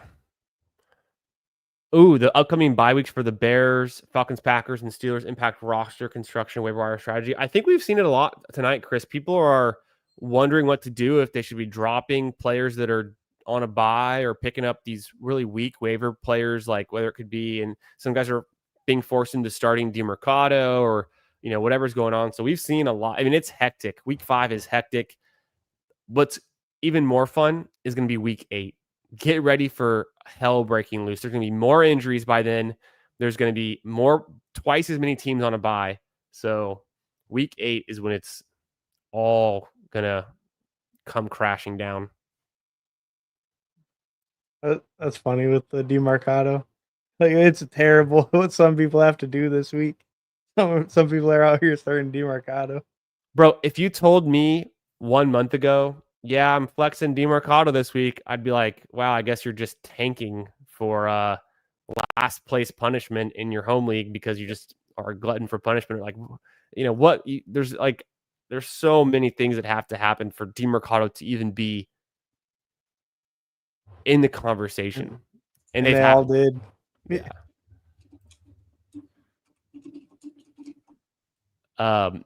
Mason versus Cleveland. Oh, this is a great question from Crossface, and one I've been thinking about a lot for these primetime Palooza slates. Jordan Mason versus de facto one of the best run stop defense in the league, Cleveland, or Henderson versus Buffalo. This is PPR, but the thing I was seeing about Buffalo is they are a team that lets up a ton of rushing yards. Buffalo's allowing 164 rushing yards per game. That's one of the highest in the league, if not the highest. They've given up 5 rushing touchdowns. So no one's passing very, very well against Buffalo. They only allow 125 passing yards per game. So imagine this. This is like, I don't know if there's anyone else in the league you can say this for. Maybe 1 or 2 other teams at most, but teams are running against the Bills for more yards than they are throwing. That is just like not very common these days. And so all that to say, man, can we fully trust Henderson though with Ramondre getting so much work? So I'm probably still going Mason versus Cleveland, and you're just hoping for touchdowns. And I think it's only close because it's such a bad matchup. What do you guys think? I'd probably also lean Mason just for the workload, but the matchup, it makes it a real debate in full PPR too. Yeah, but Mason's lean. Like I'm not going to start the guy getting 37% snaps. That's where I'm at. Right. Yep. Like, Joe was saying he's got Rachaad White, but people are saying Tucker might play over him. I think Rachaad White is the guy right now. If Bucky's out, Tucker could play a complimentary role, but the coaches, the staff, they absolutely love Rachaad White. Like they still talk him up, even though Bucky's their guy. They love Bucky. They love Rachaad White. Sean Tucker is nice. They don't say anything bad or disparaging about him either. But I think Rachaad White, time to shine if Bucky's out. It's just about how effective he is. If Sean Tucker is more effective per touch, and then it's a pretty equal touch load, maybe we start to shift towards Tucker. But I think Rachaad White can still get it done. He's been one of the premier handcuffs all summer with like Algier, Charbonnet, Rachaad White, Austin Eckler, those kind of guys. Well, Miller and time. I was kind of curious. I just looked quick. Like Sean Tucker's highest snap share was 38%, even It's in never that been a blow lot. up game. Right. And a lot of it was late in the game. So like White's probably going to carry the load. In the playoff game, a game that actually matters, and this game probably matters for the Bucs. They did not even give him a touch. They gave Sean Tucker 0 touches. So, like, I maybe he gets in there for a bit and gets 30% of the workload. I know that everybody thinks that Rachaad White's just that guy that's going to be the third down back, and that Sean Tucker's the direct replacement. When that's proven right, I will agree. Until that's proven right, I will not agree. Fantasy Dog popping in here. I think I was calling some names out, and I must have missed seeing the Fantasy Dog, but always good to see you, my friend. Hope you're doing well, having a great week. It's Wednesday. We got Thursday night football tomorrow, so we're looking forward to that. And appreciate the likes, my man. Be like Fantasy Dog. Make sure you liked the stream. Come say what up. Ask some questions in the chat. Nino wants to know Higgins. So I'm assuming T. Higgins, right? T. Higgins plus Woody Marks for Rice. Is that too much? I want Rice. I don't think it's close. I think I want Rice. I think I want Rice. There's going to be Rice for sure. A moment when we go, oh yeah, you just want the best player on the Chiefs. That's a good. If Joe Burrow was healthy, it would be an instant no. Yeah. Oh yes, of course. Yeah. So I think that Higgins. I don't like Jamar that much right now either, at all. But Higgins is hurt even more by this in my eyes. Yeah, Jake Browning's number 2 receiver. Yeah. Yikes. I mean, what I want to see is Taysom Hill practice today, I guess, or is getting ready to practice or something. What? I want to see Taysom Hill get traded to the Bengals and run that offense. That's what I want. Should have packed the Taysom Hill bags this year, huh? Yeah. He's already practicing by now. I have a few shares of Taysom Hill in Big Board. Incredible. Truly wild. I think I actually took a couple shares of him in Superflex, actually. You did. I think you're telling me to draft him. I might have even drafted him. I'm going to check. I don't know. I think I might have done it because I'm like, well, these are free picks. And in 20 rounds, if he plays a single week and you're in the finals, it's a smash, right? Sure. If he's 0.00, if it's the only share in the finals, that is fantastic. Yeah, Peppers, it was only 2 years ago that Rachaad White was the guy. I mean, just before Bucky Irving came into town, Rachaad White was legit, and he was never super efficient, but he got the volume. He could handle the workload. He was decent in the pass game. He had a bunch of touchdowns. I think he had a 9-touchdown season, if I remember off the top of my head. It might have been more than that because I can't for the life of me remember, but I made a side bet in my home league with one of my buddies. He took Rachaad White touchdowns. I took the other player, and they exactly tied. So we just kind of pushed, but he was a big Rachaad White bull 2 years ago. So I always think back to that. I have 5 shares of Taysom Hill in Superflex, puppy. That's insane. That's way too much. Oh, Hartman, did I say this when you were here yet? How many shares of Woody Marks do you have in Best Ball Mania? I mean, in my 614 post drafts, I have 0.8%. What? Damn, man. Me and you were so out. That's terrible. I only have think 4 in WrestleMania. It sucks. I'm not I'm not positive. gonna be any better. I think that I smashed him in DK at the end because I did a lot of. I ended up doing a lot of the $20 DKs there at the end.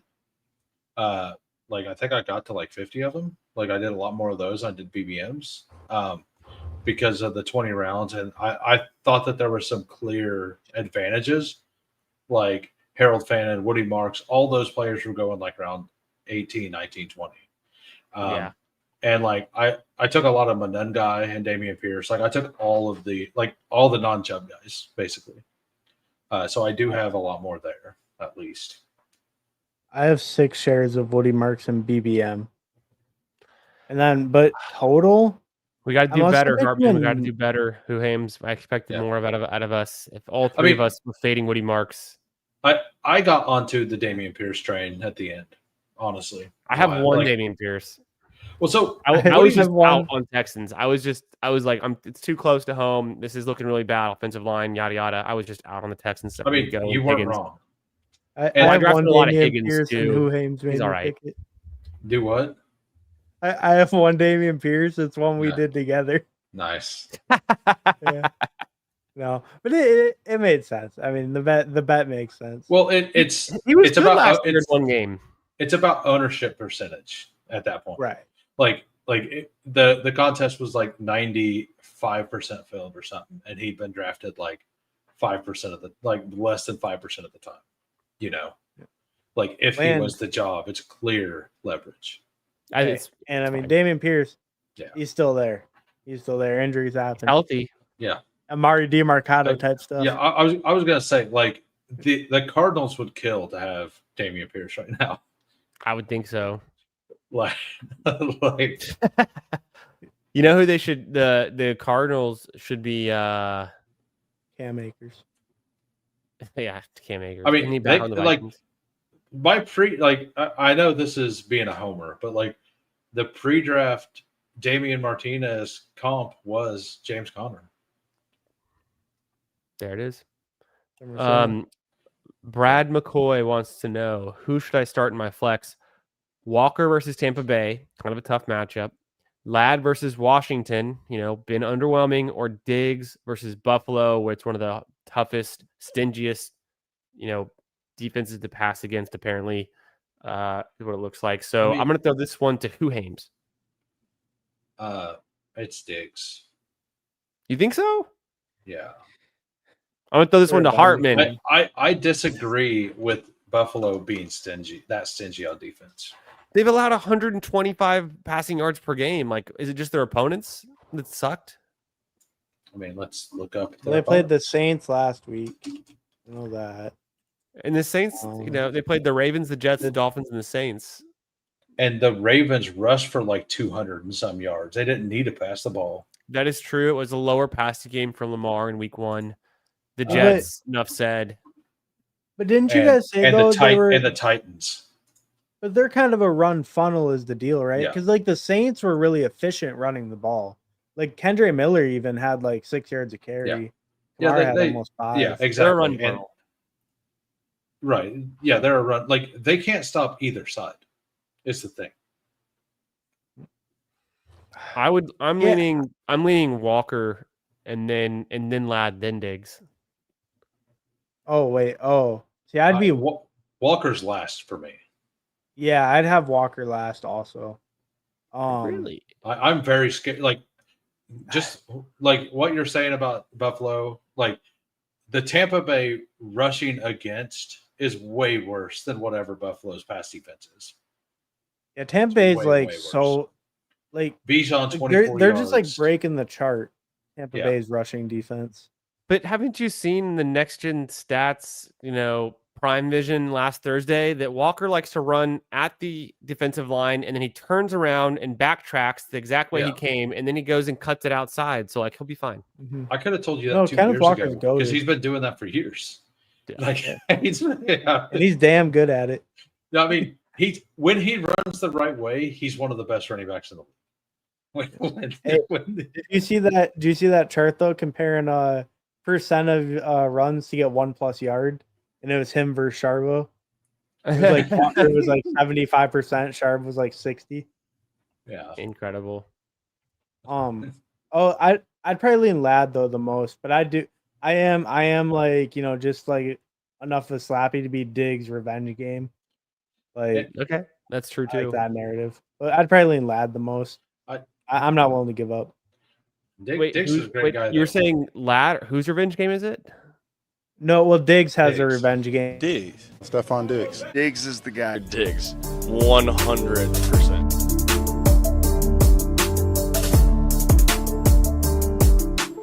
I'm a great guy. I'm actually a great guy. There's actually seems to be a few guys that don't think that. Diggs. I'm a great That's a guy. good one. Diggs. Yeah, like so if it's full PPR, I really, really like Diggs this week. There we go. Like so on drafters, you draft an extra spot for the BRs. Like you actually draft two extra, like you can draft 2 extra spots. So you get 3 wide receivers and a flex. So it's a full roster, like for best ball. And like I've got like 70% Diggs. Like I'm only going to do 11 of them. I've done 4 now. I've taken him 3 times. Gotcha. Like because he's super free, and I think he's got a very high floor. If he gets a touchdown, like he's going to be a guy you needed on that slate because the Sunday night game is included over there. Yeah. Yes. Which completely changes things because like the best plays on this slate are Josh Allen. Like Josh Allen, Drake May are like the prop. Like that makes Justin Fields not just a clear cut number 1, right? Yeah. Like it completely changes the dichotomy of the slate completely. For sure. Yeah.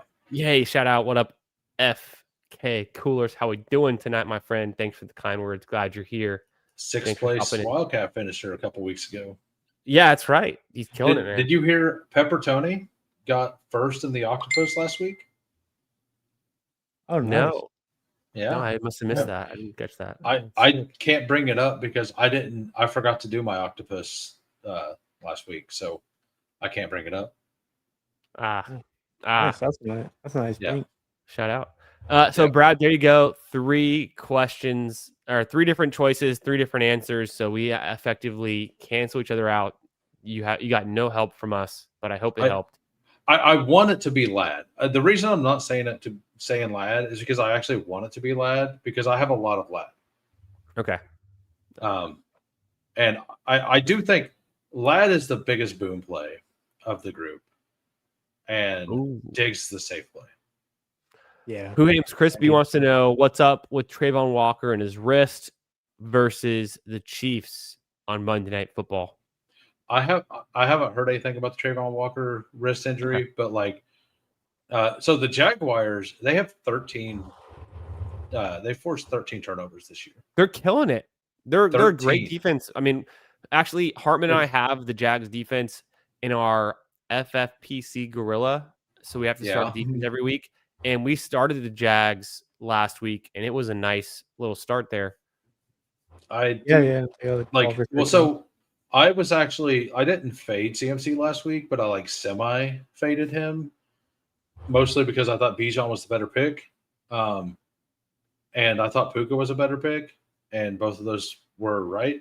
But like the reason and CMC had an awesome week, and like I'm not taking that away from him, but the interior of the Jags defense is awesome. And like everything we do is like AC does is outside the numbers. Like that's the only thing that works. So where they're good, we're not good. So they're either going to destroy us or we're going to destroy them. I don't know which is going to happen because like we're not good in the middle of the field and they're not good on the outside of the field on our offense versus their defense side. And like we're not good against the run and they're very good against running the ball, or they're very good at running the ball. So I kind of think it might be a shootout of some sort. It's interesting to get the Jaguars in prime time too. Yeah, I love it. Like, yeah, man, I loved Mark Brunell. like Mark Brunell and Keenan. What was his name? Wasn't Keenan? It was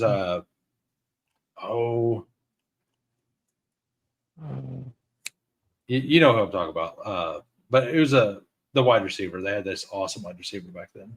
I can't remember his name right now. Like we haven't Cole or something. No, we like haven't went over Cole. any of the games cards. So I don't know. Yeah, we'll have to get that. Fantasy Dog says Hill's just one active game removed from his 39-point phenomena. This is actually true. In one of my deep dynasty leagues, that is a best ball dynasty league, I had Hill. I fondly remember that game because he hit my lineup. It was sick. Oh, we got a super chat from Jonathan Smith. Hey, thanks, brother. Appreciate you. Hope you're having a good Wednesday night. Thanks for being here. Thanks for the question, the super chat. And I don't make the rules, but apparently in the fantasy football space, if someone super chats a question, they jump the line. So we're gonna jump into this one and give a detailed answer on this one. We're gonna say, so Jonathan wants to know, do I hold on Jordan Mason, Pickens, and Chase Brown, or look to move them, and for who? So I want to hold Jordan Mason. I'm actually very bullish on Jordan Mason, one of my favorite players in fantasy this year. So I want to hold Jordan Mason. It's going to be a tough week. So let's get through the Browns matchup, and then we've got to bye. Maybe Aaron Jones comes back. I'm not worried about that. The one-off game with Xavier Scott, I'm not worried about that. In what happened in Dublin, right, against the Steelers. Mason, the rest of the season, should be just fine. Pickens, love him. Don't move him. Keep him. He's just heating up. Chase Brown, sell low. Let's get rid of Chase Brown. And for who? It depends on your team need. I see a follow-up question. Oh, I thought that was actually from Jonathan. But it depends. But like what I think I can get from Chase Brown, pretty much if you can get anything, I would do it. I'm going to toss this one to Hoohames. I'm going to keep Chase. I'm going to just keep all three of them. Okay. We went over how bad the schedule for the Bengals has been, and but it gets better, and how good it gets. And I don't think this week or next week they're going to score any points again. But like after that, they start playing against some defenses that they should be able to score some points against, and Chase Brown will do something. And I would sell him high after he does something like 2 straight weeks, like higher, not high. You're not going to get him. You're not going to get him high again. Like, but I would at least wait until he has a good game or two before you sell him, and because I think he will have some games. And then Jonathan saying he's actually 3-1, so just write it out. I think that makes sense to me. Just kind of write it out because you're really just writing out Mason and Chase Brown with some bad matchups. Pickens should go off this week, unless he just gets completely sauced. But I'm not. I think Sauce Gardner can be beaten. Like, so Hartman. And I think with Lamb's injury, Pickens' like target volume going forward, you don't really want to get rid of him, even though he's coming off that big blow up. I think I agree. I wouldn't really want to move any of these guys unless someone's going to give you good name value on Chase Brown, which I don't think anyone's doing anymore. Or Mason, if you could get like mid-range RB1 or low-end RB1 type value, you could consider that. He has the bye, the tough matchup. Aaron Jones might come back. He might be at like peak value, but I do think he's a guy you can definitely hold. You don't need to get rid of him. He has a really nice role. But if you get really good value, someone who's high on him, it could be worth getting rid of Mason.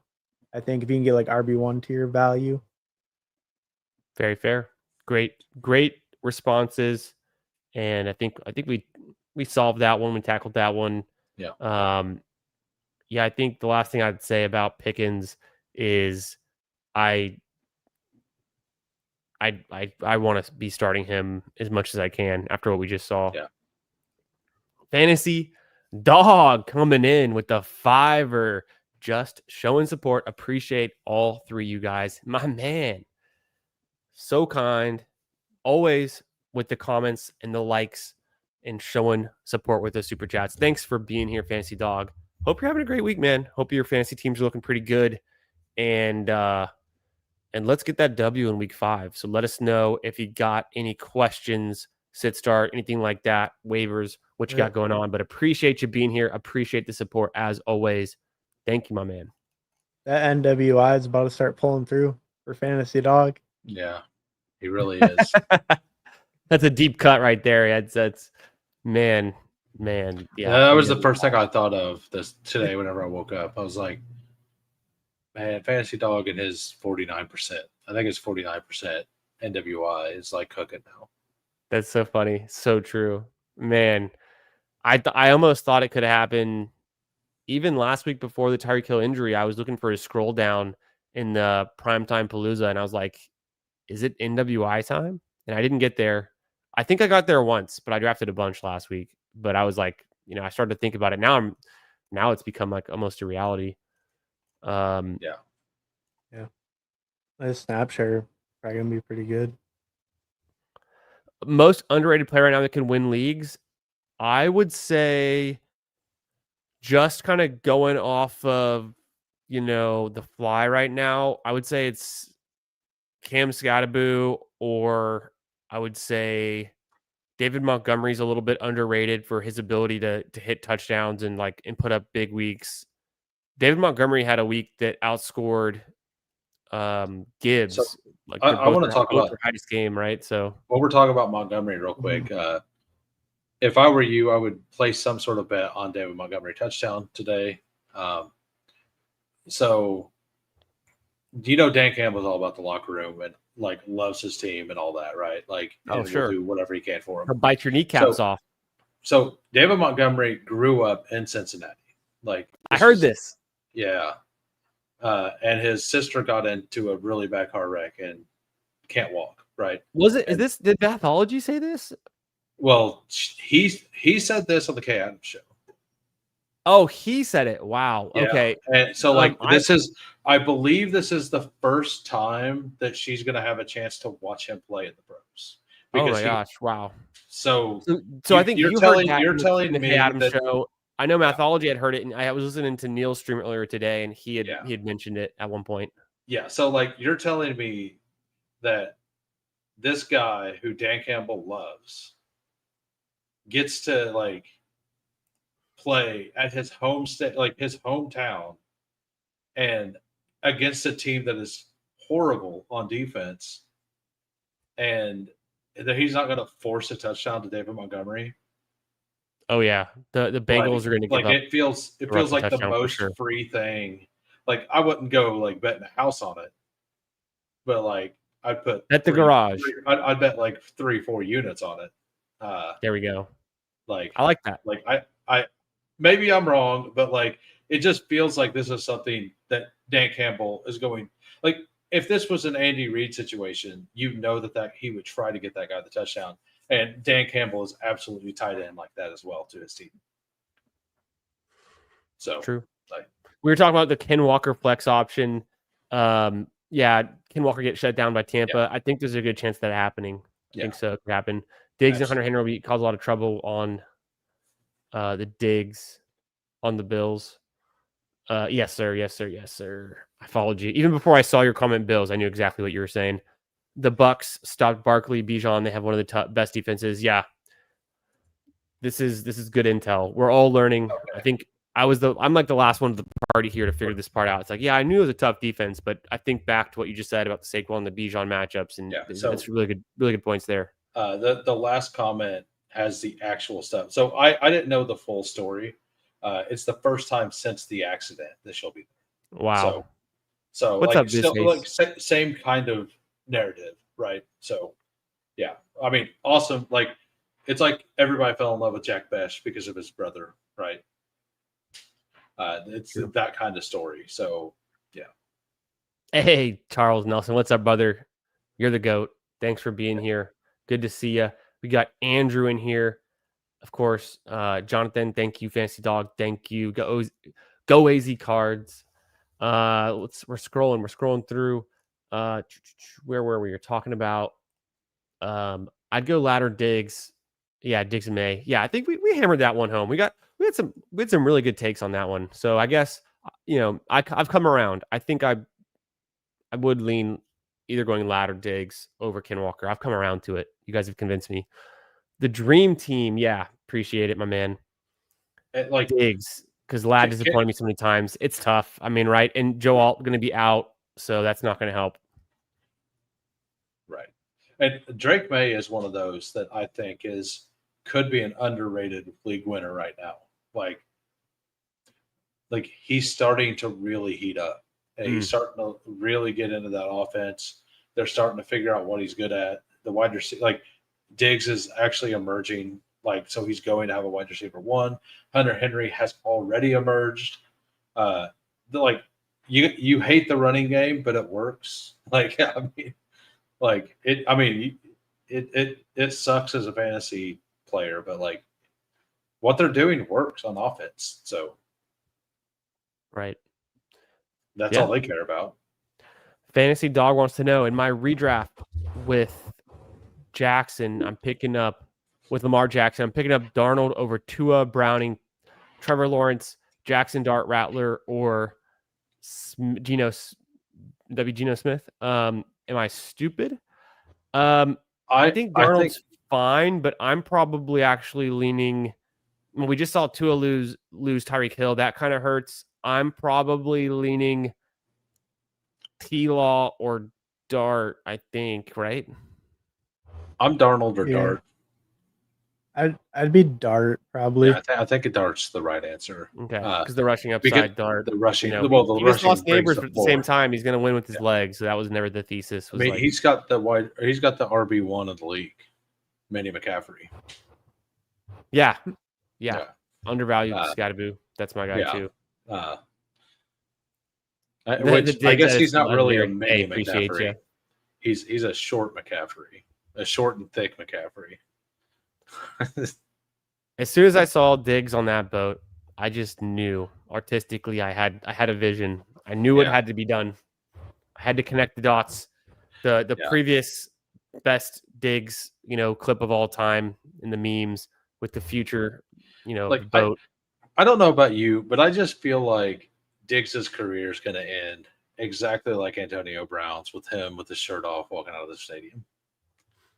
It could. I hope he doesn't get hit by, Perfect by Vontaze in some way like that. Was that the last time? Yeah. Did you see that Tua, his doctors telling him he needs to drink more water to prevent concussions or something? It's like, what? What? Like, wait, you know what we haven't brought up yet? And I don't know if you guys saw this. It just breaking news. Jackson Dart doesn't believe in the moon landing. Good for him. Yeah. So he's just worried about ball. Ball. I like it when my athletes are, that makes me question. You have the whole wide spectrum of all these different personalities, but sometimes I like it when they're just a little dumb. They just very focused on, what's in front of them. Just win the game. I'm gonna assume he would be really good friends with Kyrie Irving. Yeah, exactly. Well, even worse, Kyrie Irving went to Duke, right? So what does that say about their education? Like Dart has an excuse. He went to Ole Miss. Yeah.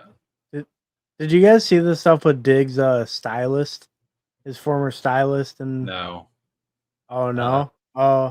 It's a dude, and he did an interview. He was claiming Diggs was trying to get with him in a hotel room, and then I guess a couple days later he got beat up really bad, and it's on video in a hotel or something. He got like 4 people came up and beat him up pretty bad, and I guess one of the guys is known to hang with Stephon Diggs and everything, or it's his his cousin or something, or it was don't cross Diggs. He's a great guy. He's a great guy. Go Cards has the real questions. I'll scroll. I might have missed it already. Yeah. Oh. Yeah. What game are we overlooking? Yeah. We'll get to this. We'll get to this one. We are overlooking some games. We're overlooking every game right now. We haven't seen it. That's why I was none of them. I've got 35 minutes before I'm going to leave. So if we're going to get to games, we need to get to games. Yeah, we're getting to games. We're getting to drafts. So we might just be doing it live. I mean, also, if you guys want, we can run a dog bowl on mine. I mean, I'll Okay. and then you get an any meeny miny mo who goes with you. yeah. Hey, Yeah. if we do it on mine, then it's gonna be a head to head dog bowl, one draft. Okay. The next, Hell yeah. the following week. Yeah, Yeah. Hell yeah. The only fair way. What game are we? Okay. Yeah. Well, we're gonna jump through them. Marks, Brown, Pollard. Who sits the bench of the three? I'm. Who's the Brown? I think it's Chase Brown. Chase Brown. If it's full PPR, I sit Pollard. If it's half PPR, I sit Brown. I like it. Yeah, just riding it out for Jonathan. Andrew, what's up, brother? Who is the RB1 in Arizona, Carter or DeMercado? I'm going with Carter. Hoohames, in a word? I answered in the chat already. Oh, you did. Yep, there it is. And then Hartman. DeMercado. Hey, I appreciate you, Jonathan. Again, thanks for being here, brother. Charles, the GOAT. Chris B, the GOAT. Hey, you're one of them, my man. Underrated is QJ. You're not wrong. You're not wrong. Yeah, the story about Montgomery is pretty interesting. People still trying to make Lad a thing. It's QJ. Most underrated is Houston players. Watch out. I mean, we got two elite Houston players to look going forward with Nico and Woody Marks, apparently. So we'll find out. I kind of like Nico this week in BR. Like, he's either a zero or a hero, but that's what you want. You want that guy, like, because if he's a hero, you need him. Mm-hmm. Yeah, I like Nico a lot in BR against that defense. Dan Campbell, Dan Campbell's the dog. He got that dog in him. James says Chiefs or Colts defense. Thanks. I would think the Colts, right? Because they're not only are they facing. They're facing a guy who's throwing 3 interceptions in 2 different games. That's enough. They're facing the Raiders at home. That's enough for them to get it done. But I will say, Geno Smith, his home road splits, every other game he's had a great game. He's due for a good game. And he's only had bad games at home, and he is on the road. So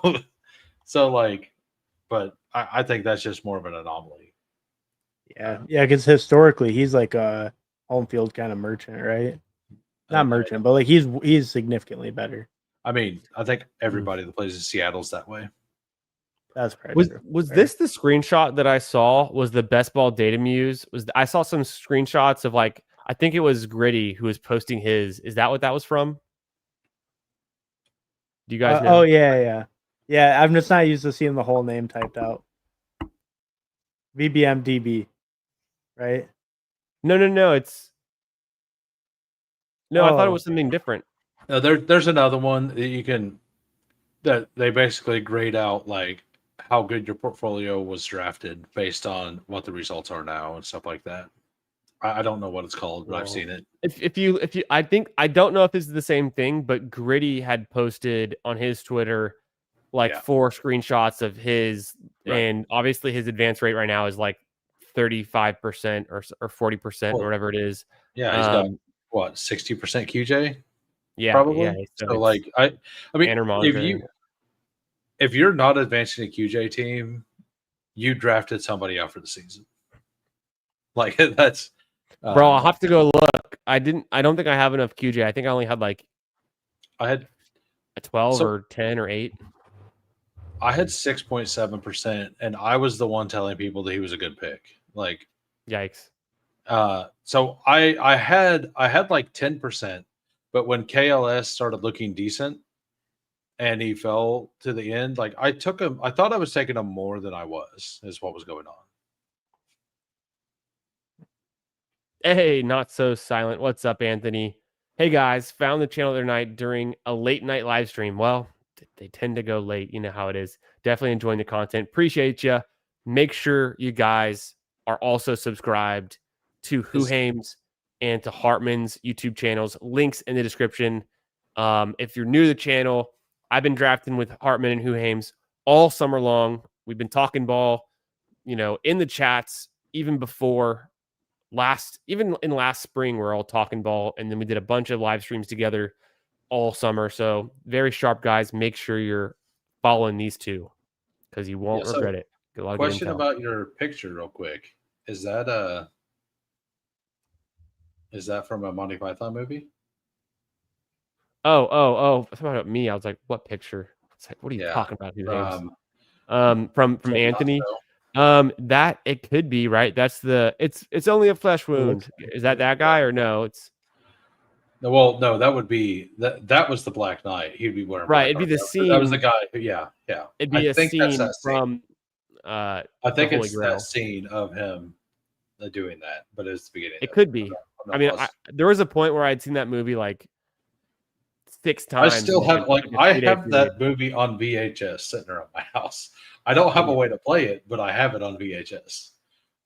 If anybody wants to buy a copy of a VHS Monty Python movie, I know a guy. Incredible. Hey, 2 Mules, shout out 5th place in the drafters. Very nice. Because did you have neighbors? Yikes. But yeah, tough. That team I had that was in first place after 3 weeks on Fast Draft not only took a hit from Eckler in week 2, then took a hit from Connor, then took a hit from Malik Neighbors this week. That team is absolutely toast. Like, yeah. Some of those you just look at them and you're like, damn. It's like that's why you don't get excited when you're at the top in week 3. You're like, a lot can change. There's a long way to go, right? There's a long way to go. Still need a lot to go right. What up, Jamie? How we doing, brother? Hope you're having a great Wednesday. Looking forward to this Thursday night game and a week 5 slate coming up. Just finished 3 straight hours of live podcast. He's beat. Damn, putting in work. Love to see it. Thanks for stopping in, my man. Yeah, it's tough. They're talking about some Jets fanhood going on. Subbing to everyone. Appreciate you. Yeah, these are good guys. Thank you, sir. Thank you. I don't know what's going on with this one, but this is something. This is what we're getting to at this point in the chat. Love it.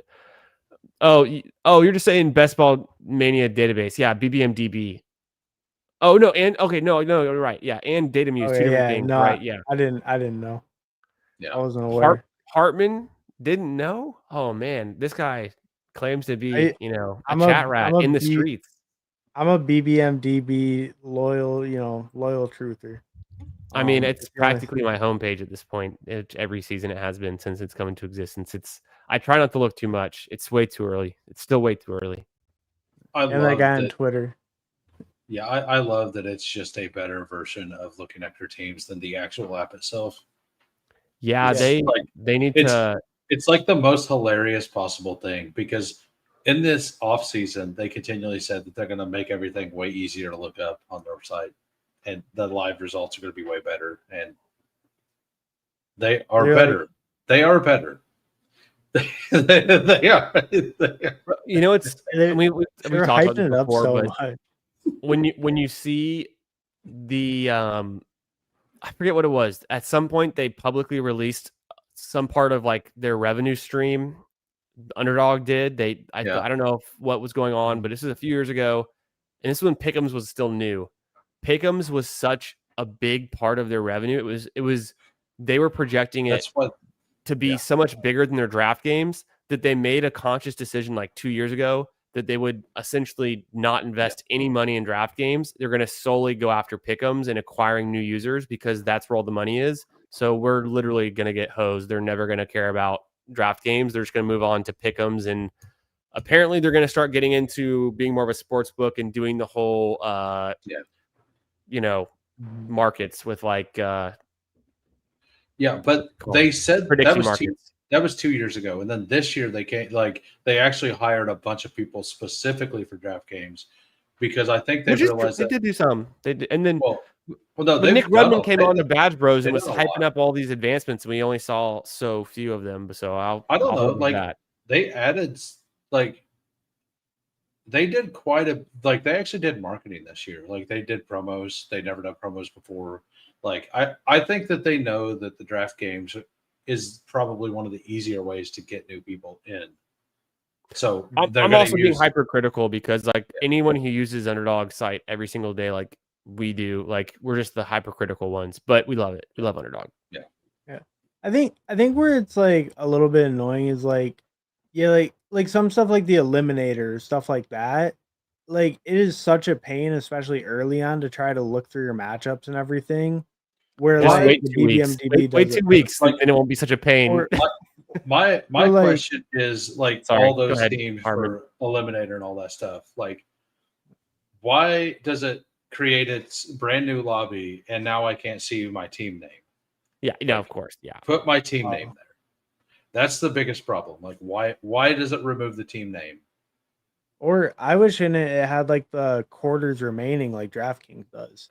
Like, because that Well, would be they- so nice if I could just click on It- Monday night and be like, they have it 8 quarters does. remaining. It does. But it doesn't. Like, so if you go into the draft, like, and you click on the leaderboard and you scroll down, there's a little white bar underneath it. And that white bar is how many minutes are remaining. It doesn't show exactly. Wait, they're for not which very good. one? For Eliminator? Oh, I don't know if Eliminator, but I know for first quarter they had that. Oh, yeah, like in the finals, yeah. Yeah, in the finals they did.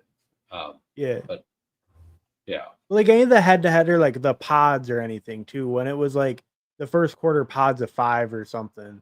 That would have been nice if like, oh, Yeah. these guys have players, these guys don't. I don't even got to look at their teams or whatever. Yeah. Yeah, but it goes into like a different style of lobby than a finals, which is weird. Right. Yeah. 'Cause there's no overall or whatever. Yeah. Anthony, I was gonna say on this one, I probably slight lean to Bryce Young because of the matchup, but I think Bo Nix is better and the Broncos are better. But I think Bryce Young against the Dolphins is pretty enticing. I'll put it this way. I really like Bryce Young for like GPP style contests. Like I think his ceiling is way higher, but the chance he hits that ceiling isn't very high. And like Bo Nix should safely get you a decent amount of points. So if you're like a pretty decent dog, I personally would like Bryce. If you're like pretty close, I would probably just take the points with Bo. I think I slightly lean Bo Nix. They could be playing from behind, could be a decent script, and Eagles aren't like the best defense. They're okay though. Sure. I like the Bryce spot, but I think Bo Nix a little bit safer play. Kind of like you said, Pretty yeah. close. Yeah, I like it. Let's jump into a draft. What do you say? Yeah. We're only 2 hours in, but we've covered essentially so many topics. It feels like we've covered every game. As we're pulling it up, we'll let Hoohames give us a quick dive through. He's been waiting to share data for like an hour. If you want to get into it, or you just want to talk through the games, what do you think? I mean, Hoohames? I was going to show you that the Ravens are literally last here. So this is Oh my like God. You held that thought for like literally like an hour and 45 minutes. My bad. I mean, I just know the data. So like, whenever you go to run defense, like this is why Breece Hall is such a smash. This is by PFF data, and like I know some people don't love it, but Baltimore last, Cowboys next to last, Chiefs all the way down here. The Bills run funnel, as Hartman was saying, which is why they're good against the pass. It's not that they're good against the pass; they're bad against the run. The Dolphins, the Bears, the Bengals, all the suspects you would expect. The Cardinals are a little surprising. The Panthers are actually not that bad. What I don't like on this is they don't have an actual overall pass defense. They just have a coverage and a pass rush. So like the Panthers are terrible against pass rush, and the coverage grade is also not great. But I think that those two should be kind of merged in a way for an overall defense as well. And then overall defense, it's exactly who you'd expect. Dolphins, Cowboys, Patriots, Panthers, Jets, Saints. And then you look at the top, it's the Browns by far. Then if you go to offense, Right. it's the Rams. So the Rams are literally just the best team. And shockingly, like by these metrics, the Seahawks are the second best team on offense, which Wow. like success rate and stuff matter a lot here. Like it's all about like when it's blocked, if they're doing good things, like how they're getting the six, like stuff like that. Being here, like you can look at the key here and see all that stuff. But like, there's more information out there. But that is crazy to me that the Seahawks are rated that high. Like there's sometimes I look at something I don't necessarily agree with all of it. Like I agree that they've been good. I don't know if they've been that good, right? But like the rest of it kind of makes sense. The Bills, the Cowboys, the Lions, the Colts, right? So attacking, like this is kind of what Candyman's been doing with his data that he puts in for the games, right? To do your primetime Palooza stuff. You kind of just look through this. You know, it's funny. I put one together for this primetime slate, but we're gonna get to Thursday before I even get to like. I mean, I've only used it a little bit. I have to use it some more. I mean, the slate's on its head now that Pretty, Pearsall, Jennings are all out. Yeah, like I'm glad I've done 2.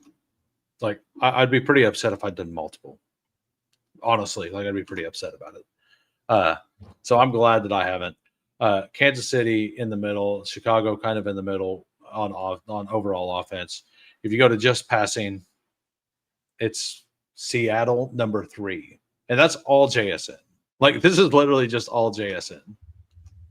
And then you go to running, and it's the Chargers number 1, which is wild because they've only had one good game. Hampton's only had one good game, but Najee actually was okay at the beginning. Remember, so. Just kind of going through some of that. When the Chargers were super pass heavy over expectation, right? So maybe just volume could have been like so the pass, like the Chargers are still 8th, but like that helps the run game look better too, right? Because the lanes are open because they're always having 3 receivers out there. Oh, I was saying maybe like those first couple games, even though they didn't look great, it was such a small amount. Like this pass game being so great on that many carries, that probably is. Guess how many carries Hampton had listed last week? Was it? I was thinking like 20. He had 128 yards. Take a guess, Candyman. I thought it was 20, but I'll just stick with that. Wow. It was that's 12. Crazy. I think it was 12. Okay, was it? It was 12. How many? I think he had 5 receptions. I think he had 5 receptions. I think he had 18 touches. Still, that's less than I thought, but Yeah. I will bring that up real quick. Wait, let me see. Because he ended up. Yeah, I have it here. He had 12 attempts, 128 yards, 10.7, had a 54-yard run. He had 2 runs of 20 yards plus. He had a touchdown, 5 reception on 5 targets. He was averaging more yards per rush than reception, which is always fun when you see that. Yeah. It was the 12th best running back performance of the entire season so far. Yeah, and like a lot of that was started after he. Oh, did it? Okay. Like most of that was contact. Like he got contacted after, right? Like, so yeah. I don't know what you guys like here. Like we just looked at the data that said that Dallas's run defense is horrific. Do we trust Breece Hall? I think. I mean, we're shooting to try to win 10,000. So we're on the clock. Yeah. Let's see. It's Breece or Pickens. To me. I'm fine with. I would lean Breece. Candyman. Cool Okay. No Genty back to back. So like Genty might come back. Hit RB real quick. Like it dries up pretty. Like both of these positions dry up pretty fast. Like wide receiver dries up very fast. And like I think that taking a second running back would be nice, but like the wide receiver, like if you scroll down to like the 20th wide receiver, don't we think receiver's pretty deep? I mean, we'd be looking at Ladd. I mean, Like Lad and Godwin, Godwin with 10 targets. your boy Wandale. We could do Wandale, like an old Wandale dart thing too, kind of thing. I like it. Devonta Smith. Like with Brees, we're looking for him to have like a huge week. He hasn't really Yes. had it yet. So we're trying to predict that a little bit. And I think this is the right time to do it. Yeah. If we can get another running back that we feel really good about, I would do it. Otherwise, I would think we go receiver. That's kind of where I'm at. And as you see, all those running backs went. There is one that, like, I do think it's too early for, like, hit RB real quick. So, like, David Montgomery feels solid. Kamara feels solid. What's the wide receivers? McMillan or I'd probably be McMillan for receiver. And then, or do we want like Kamara Montgomery? Either one. I would lean Montgomery. Yeah. Sounds good.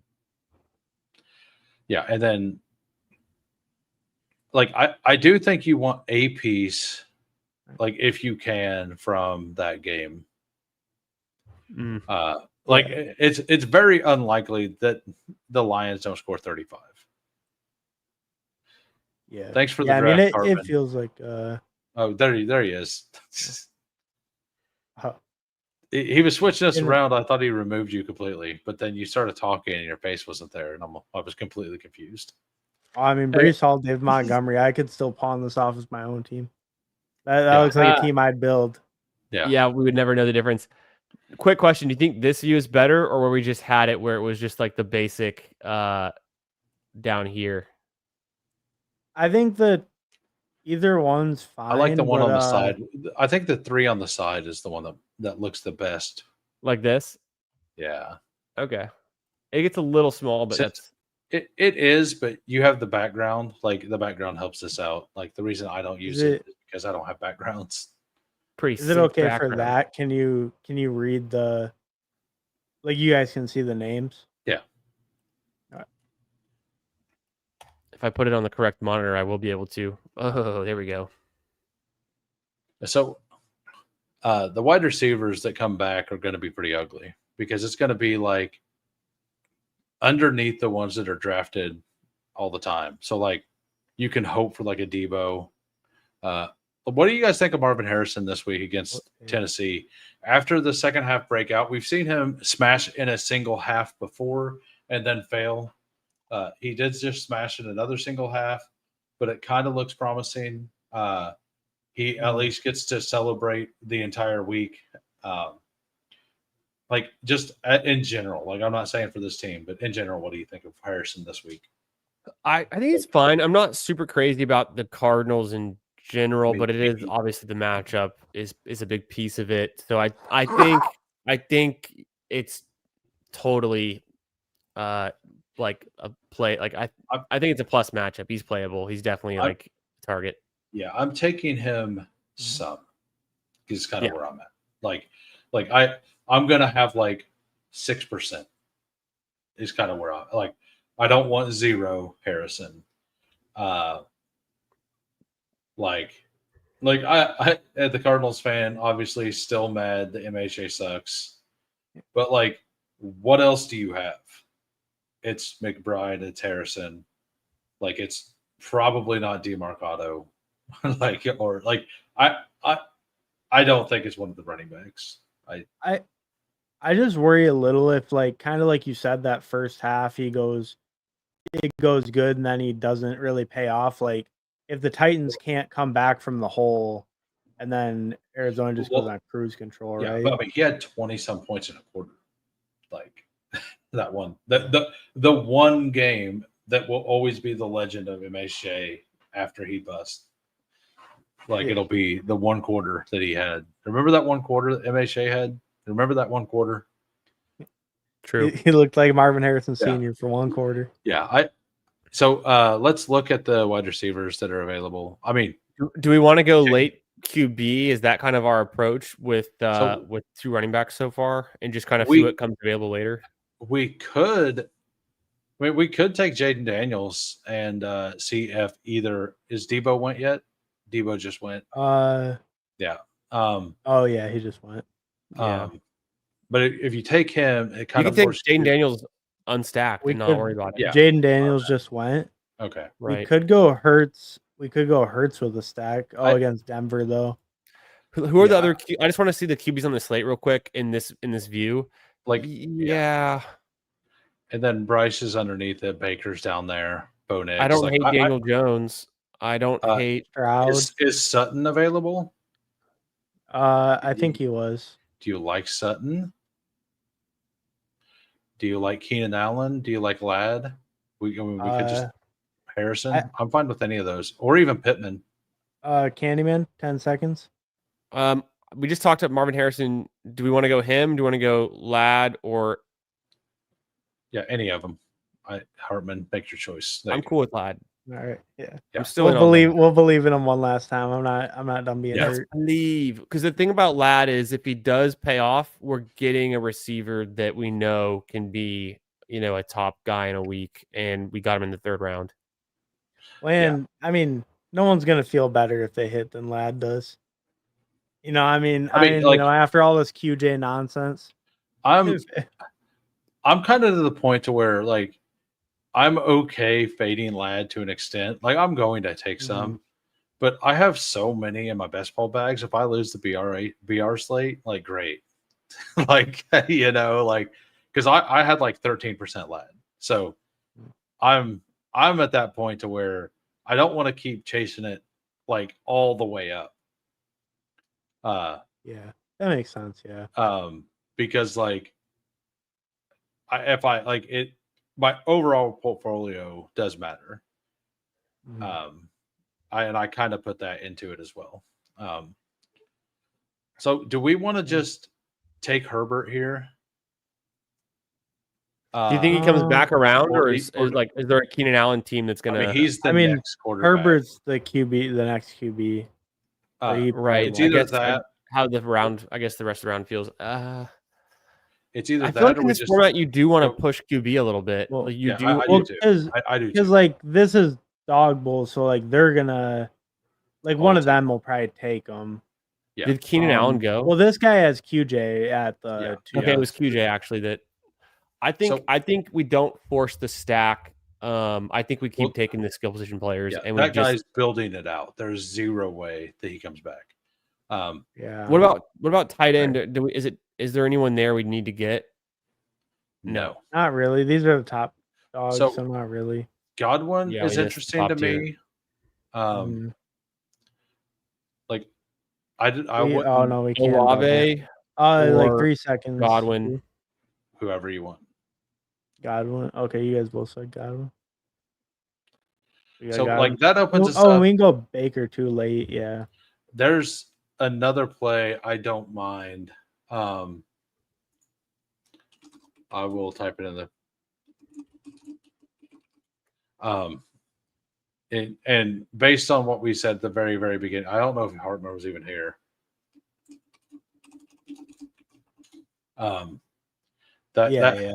Yeah. So like, I don't know if I even like that idea because I don't know how good it will be, even if it happens. So, but it'll be lower owned, and I mean it is upside. I don't know if it'll be lower owned. I bet. Oh, it probably won't be. Yeah. I mean, but like a lot of people took that earlier, right? Oh, right.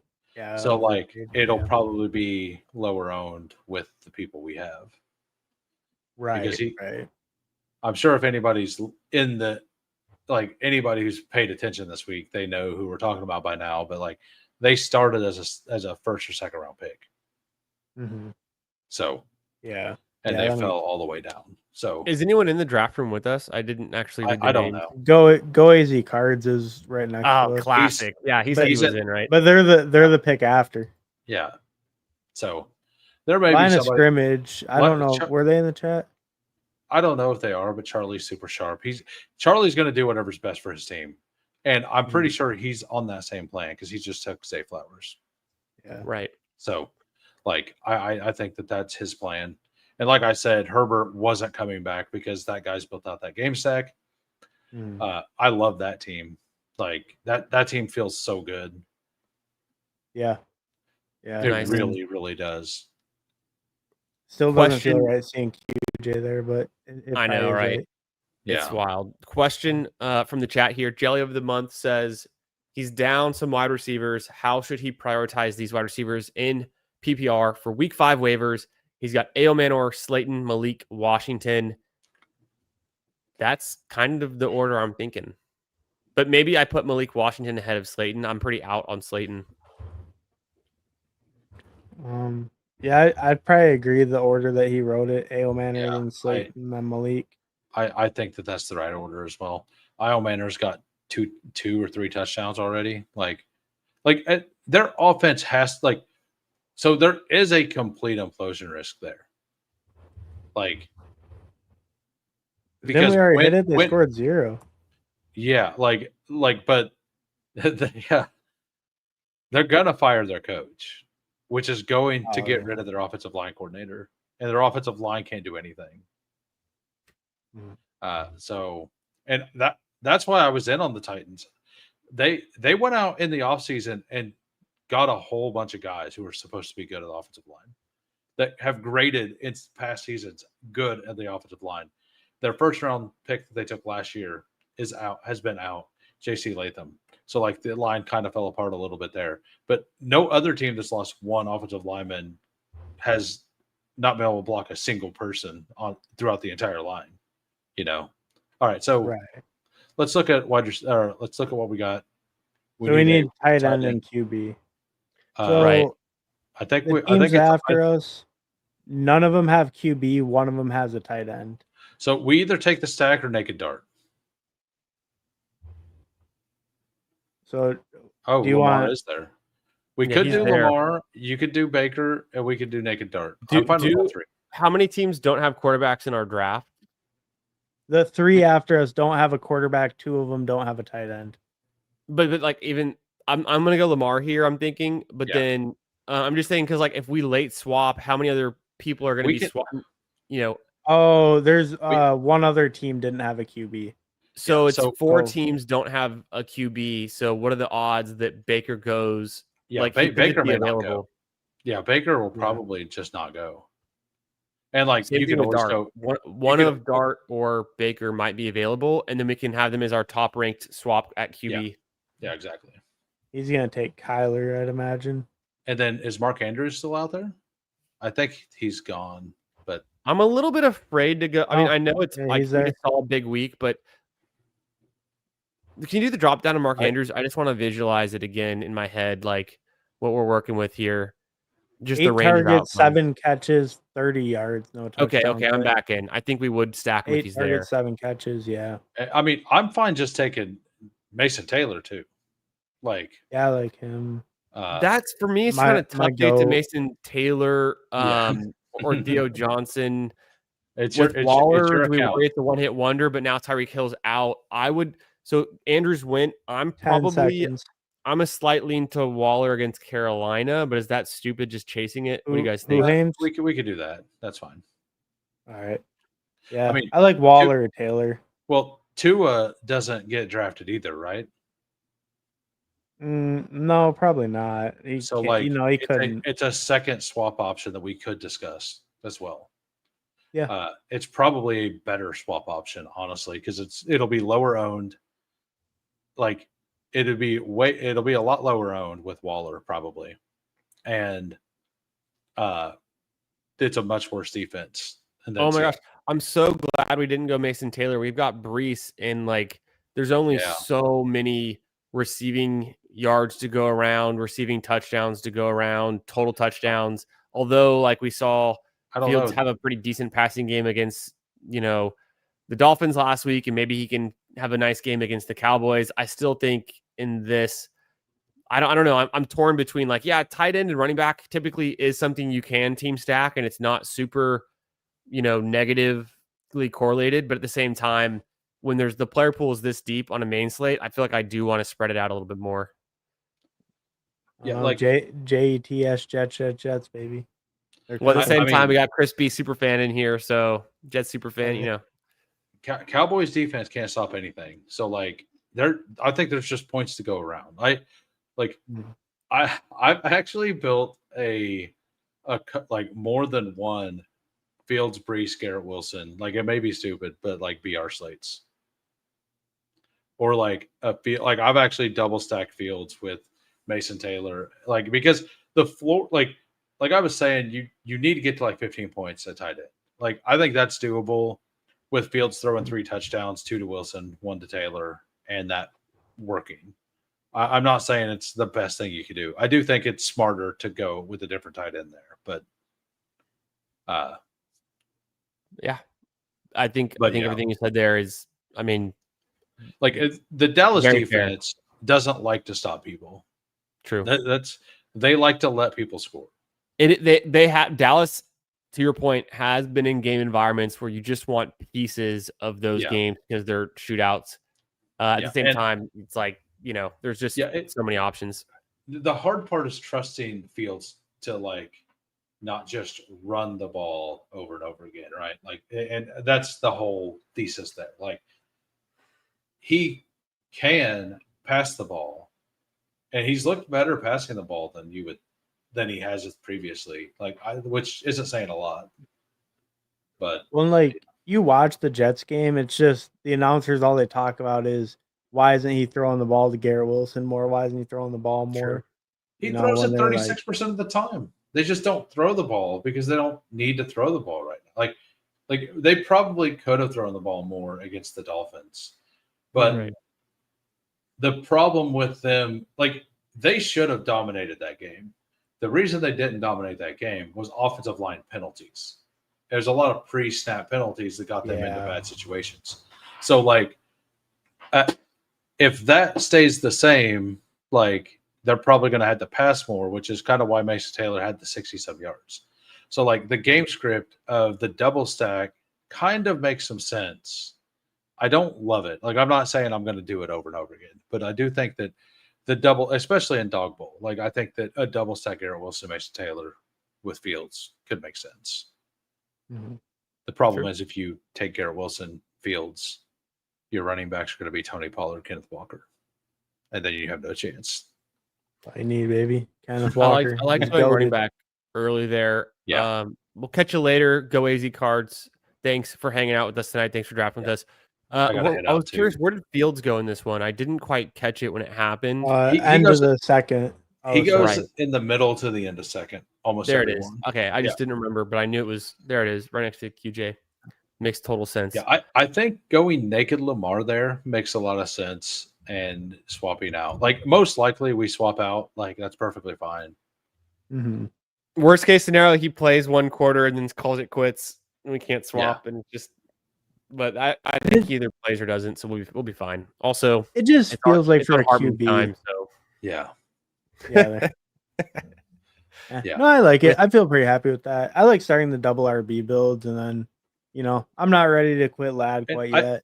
I like this week a lot more. I think that all the picks this week feel better than the picks last week. Like last week, I said it from the beginning. Like if you don't get a top 5 pick or top 4 pick, you have zero chance.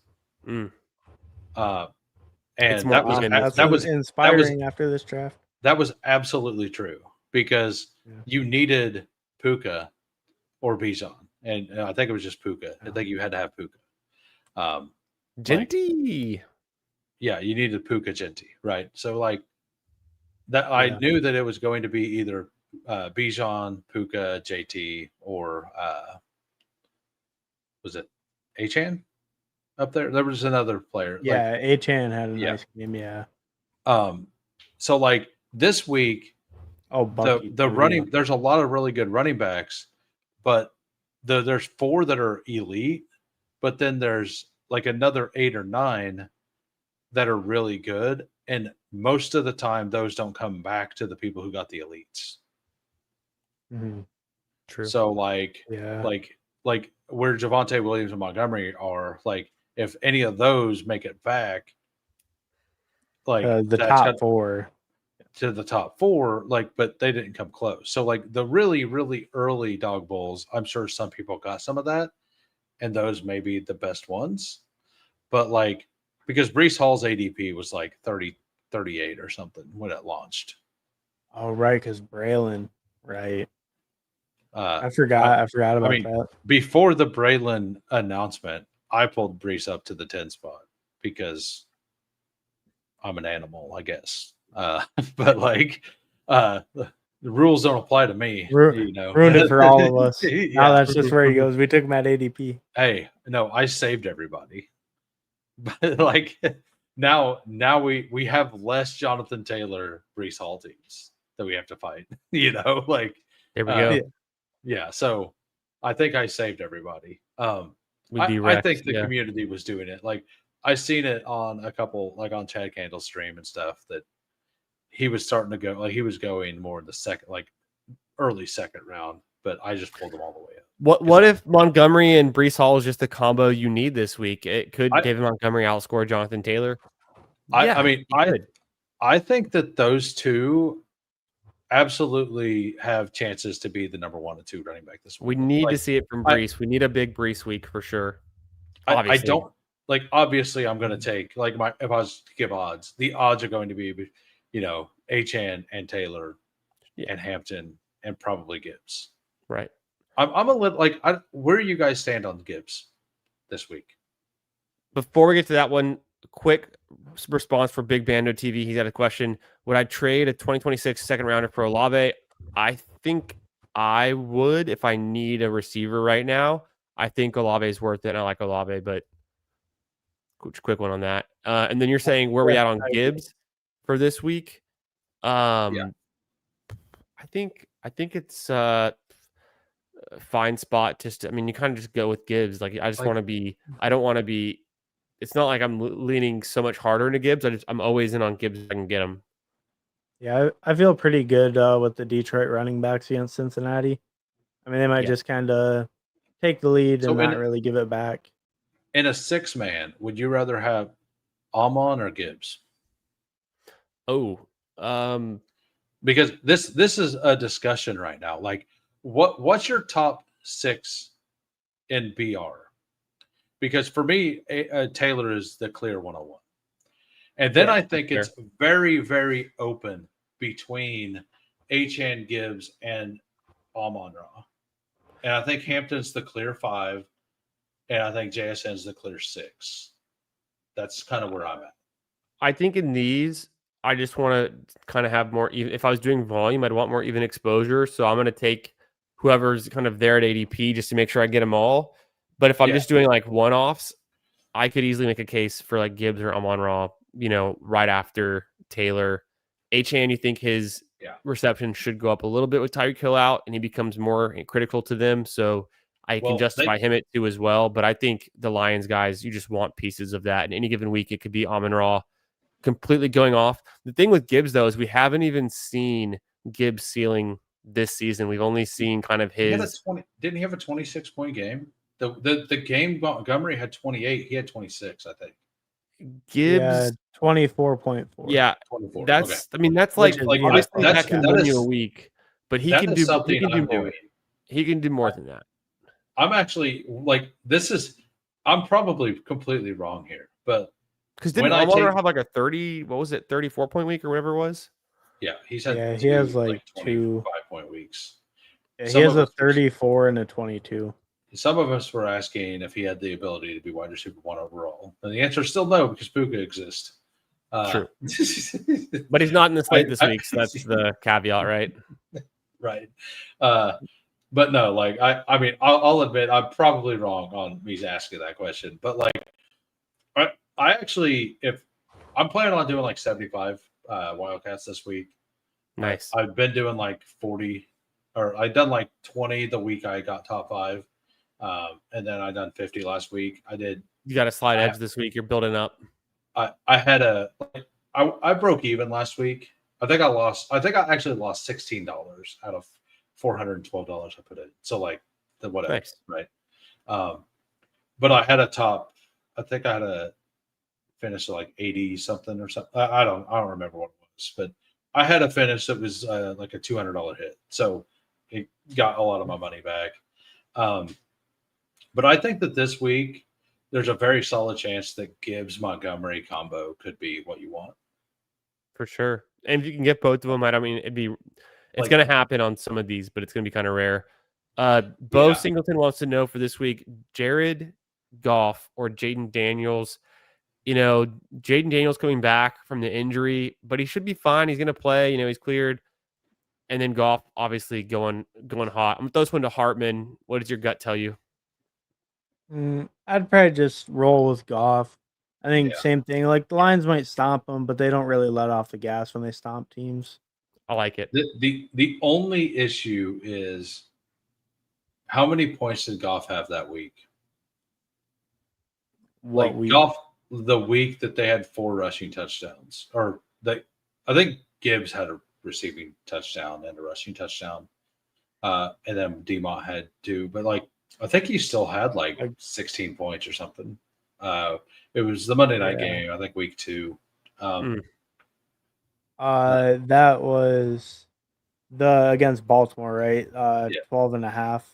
Yeah, so I think that's the kind of game we might see. Like if it's either Amon-Ra Cooks or that happens. But Jaden Daniels probably going to be limited, like in his running. So I think you do just take the chance with Goff. Big Bando's question here about what about the 2026 second for Kyler if he needs QB help.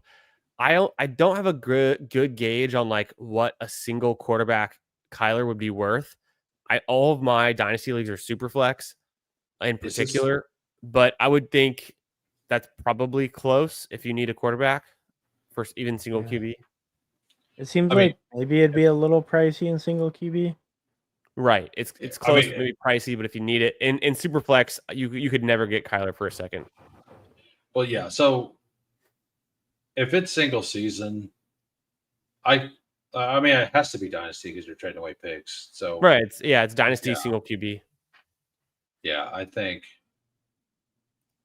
it's fine. Like if you need it, fine. Like I'm not too excited to give away a second round pick though, in single QB. I say you're probably paying up a little, but it's not. It's reasonable. Right. Yeah. South question: would you trade Tyler Warren, JMO for Devontae Adams and Woody? I would want Devontae Adams and Woody, Wait. add Jones to the trade and get Hurts and Genty. Who's Jones? Aaron Jones. Danny Dimes. Aaron Jones?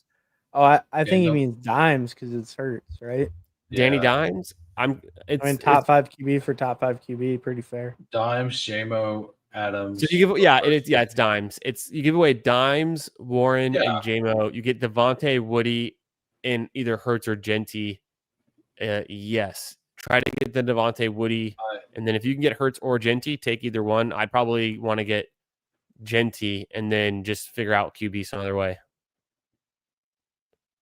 Well, yeah, I do the Genty one. Whatever you. It depends on what your needs are too, obviously. Well, he obviously needs a running back. Well, yeah, if it's Jones, Ty Warren, JMO for Hurts and Genty straight up, then do it. Yeah. If you can add in Devontae or Woody, then also do it. Yeah. Yeah. Love it. Adrian, how we doing, brother? Wants to know Kelsey, Scattaboo, Dobbins for Pickens and Hunter Henry.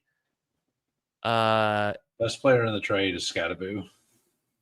And then Pickens is the close. Yeah, I'm just poking at Hartman. I don't know. It's debatable though. It's closer than we want to. Like it's closer than you want to admit. Like, but it depends on if you need wide receiver help, you can get Pickens, and then you're actually kind of fine. Kelsey, Hunter Henry, what's the difference? Tight ends don't matter. But then, Scattaboo. I'm on a sell. To me, Dobbins is kind of Dobbins and Scattaboo. It's like if you're trying to consolidate upwards and you've got other good running backs and Pickens hits your lineup versus Dobbins is maybe on your bench, if that's what you're telling me, then I think I would do it. But let's see. He put his team right underneath. Yeah.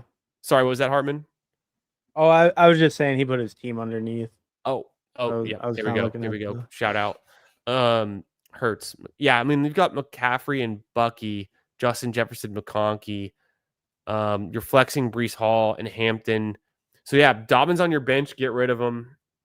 Scadaboo's on your bench. I mean, I guess on this kind of lineup, maybe with Bucky Irving out, you might get a chance to start him, but otherwise not. So, I mean, I would think your take receivers Bucky. is your weak spot. So, maybe go for Pickens. Number one, take Bucky out of your lineup for now.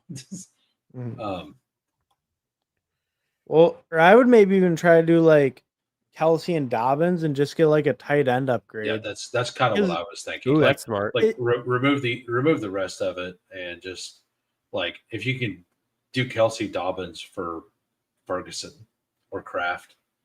Yeah, if you can get it. Like I think look at a tight end in that range. Maybe the person that has Laporta is sour because he's had one touchdown and had mediocre weeks, a couple weeks in a row. Definitely Fields or Knicks. It's definitely Fields this week. Yeah. Anthony got us on that one.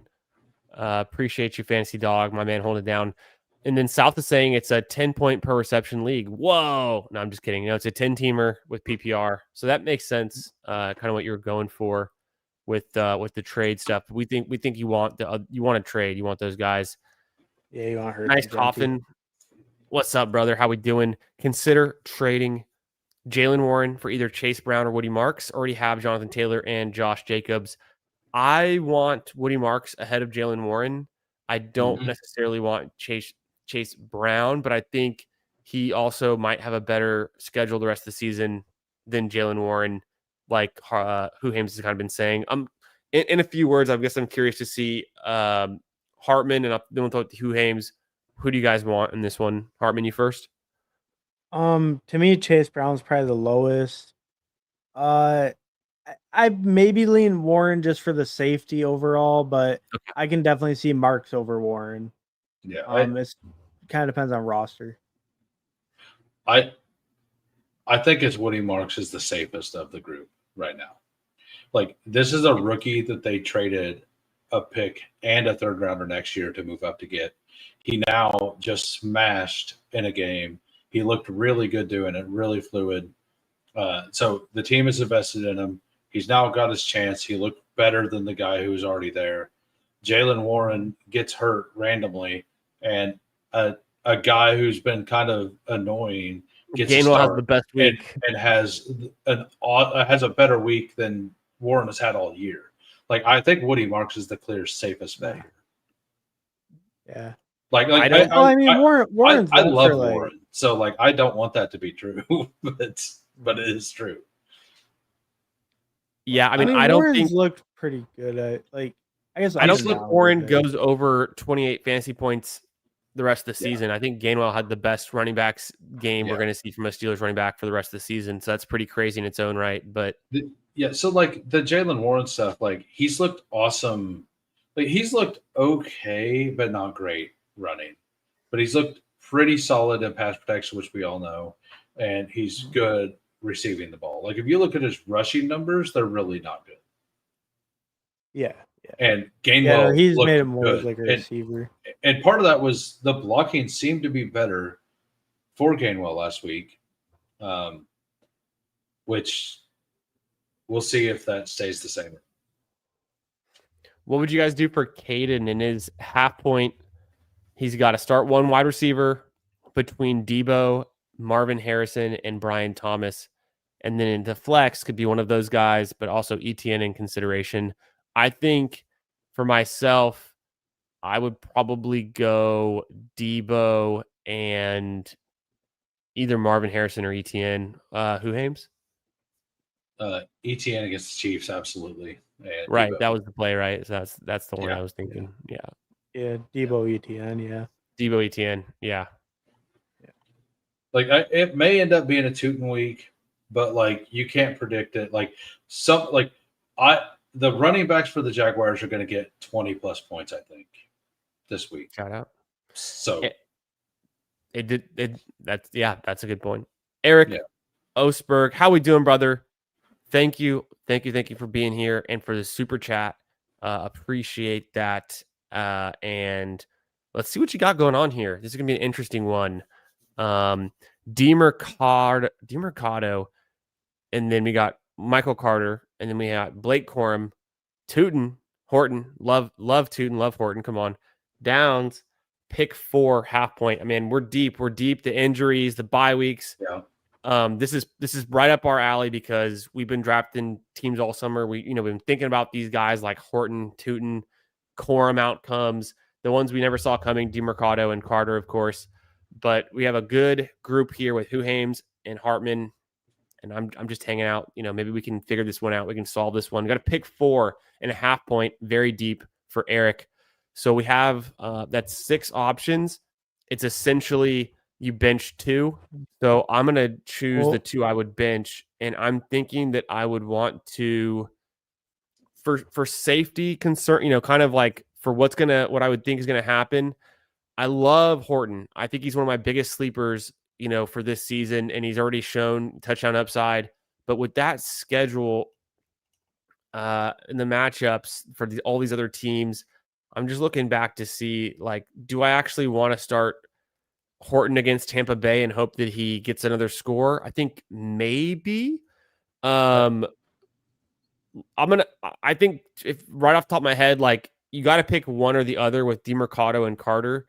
So you got to figure out one of those guys and then bench the other. And then it just comes down to me, do you trust Tootin to get enough snap share or Corum? And then I'm going to say, yeah, maybe just start Horton and hope it's a good outcome there in the passing game if the run defense is so good. So I guess everyone's been saying DeMercado tonight. Some people think Carter. I'll leave that one up to you. You got to bench one of those guys, but then I think maybe you do go ahead and bench. Okay, last data point I'll look at, because I've got the primetime slate up here. Do we think the San Francisco 49ers have a good run-stopping defense? No. Yes. No. They haven't allowed. Oh no! Sorry, I was looking at their run attack. I was looking at actually their run attack. Their run stop defense is kind of fine. It's fine. Yeah, it's attackable. It's not good. It's fine. It's not good. It's not good. Their run game is bad. Is what I was actually looking at. It was one column over. I think you could sit. Oh, also Downs is in there. I think you could realistically sit. Wait, so then there's 7 choices, or no? It's still 6, right? You got to sit 2. Sit 2. I'm gonna sit Downs and then sit Carter. I don't know. I'm sitting down in DeMercado. I've been on DeMercado before because Carter wasn't an option. I think I like Carter more. When I thought I had it figured out. It's either one though. Yeah, I agree. It's whichever one of those 2 you like more, and Downs is the answer. With Corum, so the run defense thing on San Francisco, the way I view it is that is with them being competitive. And with Pearsall, Jennings, and Purdy all out, I don't think they're going to be competitive. So I do think that, and we have seen like a 30%, we've been seeing Corum, Corum's been getting a few percent more every week. And they're actually starting to mix, instead of drive by drive like they did last year, they've kind of mixed him in randomly in other drives. So I do think that we see even more of that this week if the game's a blowout like I expect. So game script wise, I think Corum is almost a must start of this group. And I think I would go, obviously, you bench your Cardinals guy of choice, and then I would probably bench Horton. That's fine. Okay. I think Downs is, he got 6 targets last week, and he's gotten decent target shares. I know Pierce is back, but I don't know. He's been over 50% snaps, or right around 50% all year. So, I think just with that offense kind of cooking, softer matchup against LV, but they're all kind of more fringe plays. Yeah, you start the running back versus the Chiefs, and you start the game script guy, and then you figure out which Cardinals guy you want, and then Horton Downs is kind of a toss up as well. I think Downs is probably safe, and I think what you're saying there, Hartman, is a good reason. I probably just lean Horton because Darnold's been slinging it a little bit. He's a little bit underrated right now as a passer. I think I mean, in this matchup this week, he could get into a script where he's forced to pass it more, and then he's been kind of slinging it pretty well. So I think it could be an exciting game for Horton. Could be a big breakout game for him, even though we already technically saw him break out 2 weeks ago with the punt return and the touchdown reception. But I do have to go, so I'm gonna. Yeah, I gotta Hoohames get up in 5 hours. So Hoohames has got to go. Appreciate you being here, my guy. Thanks again as always, problem. And we'll catch you real soon. Make sure you guys are subbed to Hoohames. Shout out to the Who crew. Yeah, next week I think we will do this probably over on my channel. Hell yeah. Or Hartman's, I don't care, whatever. Hell yeah. We're gonna rotate the channels, so that is a reason to sub. If you do like the show, go ahead and sub to all of us because it will rotate between the 3 of us, and eventually maybe we'll figure out where we actually want to do it. But that's for the future. But thanks everybody. Thanks for having me. Have a great night. Peace. Later, Hoohames. Yes. Appreciate you, brother. And then a $5 from Fantasy Dog playing the matching game. These guys are really smart. Hey, appreciate you, my man. Thanks again for the donos, the kind words, for being here, the support. You're the man. Goats in the chat coming out strong tonight. You know when you've got Sharpman, aka Hartman, aka my dog, and you got Hoohames and the Who crew in the house. Like, the chat is just popping off. Tons of good energy. The vibes are immaculate. That couldn't be better. Got a really, really solid group here and a great community that we're building, not only in the best ball space, but just in the fantasy football space, in our little tiny slice of the pie, our little corner. But our friends and family, the groups that we run around with, the circles we run around with.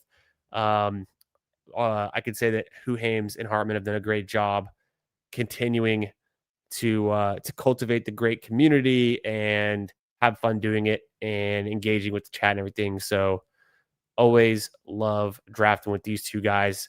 Can't recommend them highly enough if you haven't already subscribed to their channel. Like Hoohames was saying, next week we're gonna rotate on Wednesdays. We're gonna be on either Hartman's or Hoohames' channel the next following weeks, and then we'll come rotate all back around. So more good stuff to come. Thank you again, Fantasy Dog, one of the OGs in the chat and a great guy. Appreciate it.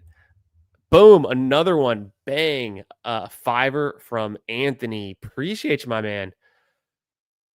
Always appreciated, never required, but thank you so much. And the super chats are very appreciated because we're just doing this for fun. It really is just for fun. We're just trying to have fun, talk ball, draft some teams, maybe ship one of these tournaments. Who knows? Maybe go to the Dog Bowl. Hartman's definitely taking me to the Dog Bowl. Hoohames lives close enough, but definitely gonna be going me, no doubt. Now that he's gone, I could say that. Oh yeah. No, it always was, yeah. Always was. No, I was kidding. Of course. Easy 101.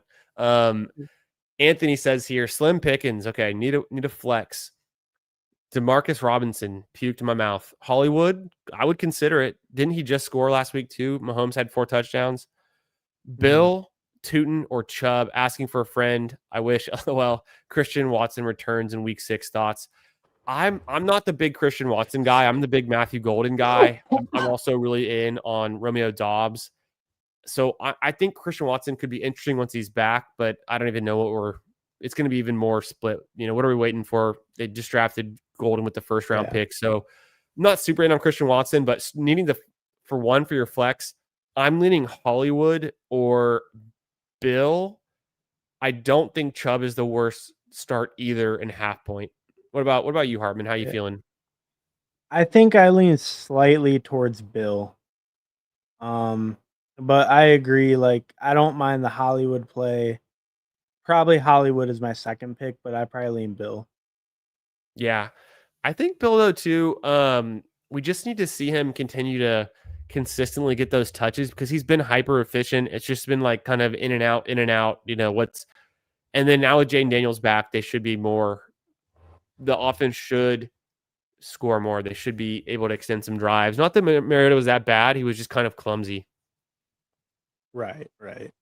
Yeah, and with Jaden, I mean, that's just going to raise the ceiling of that offense by so much.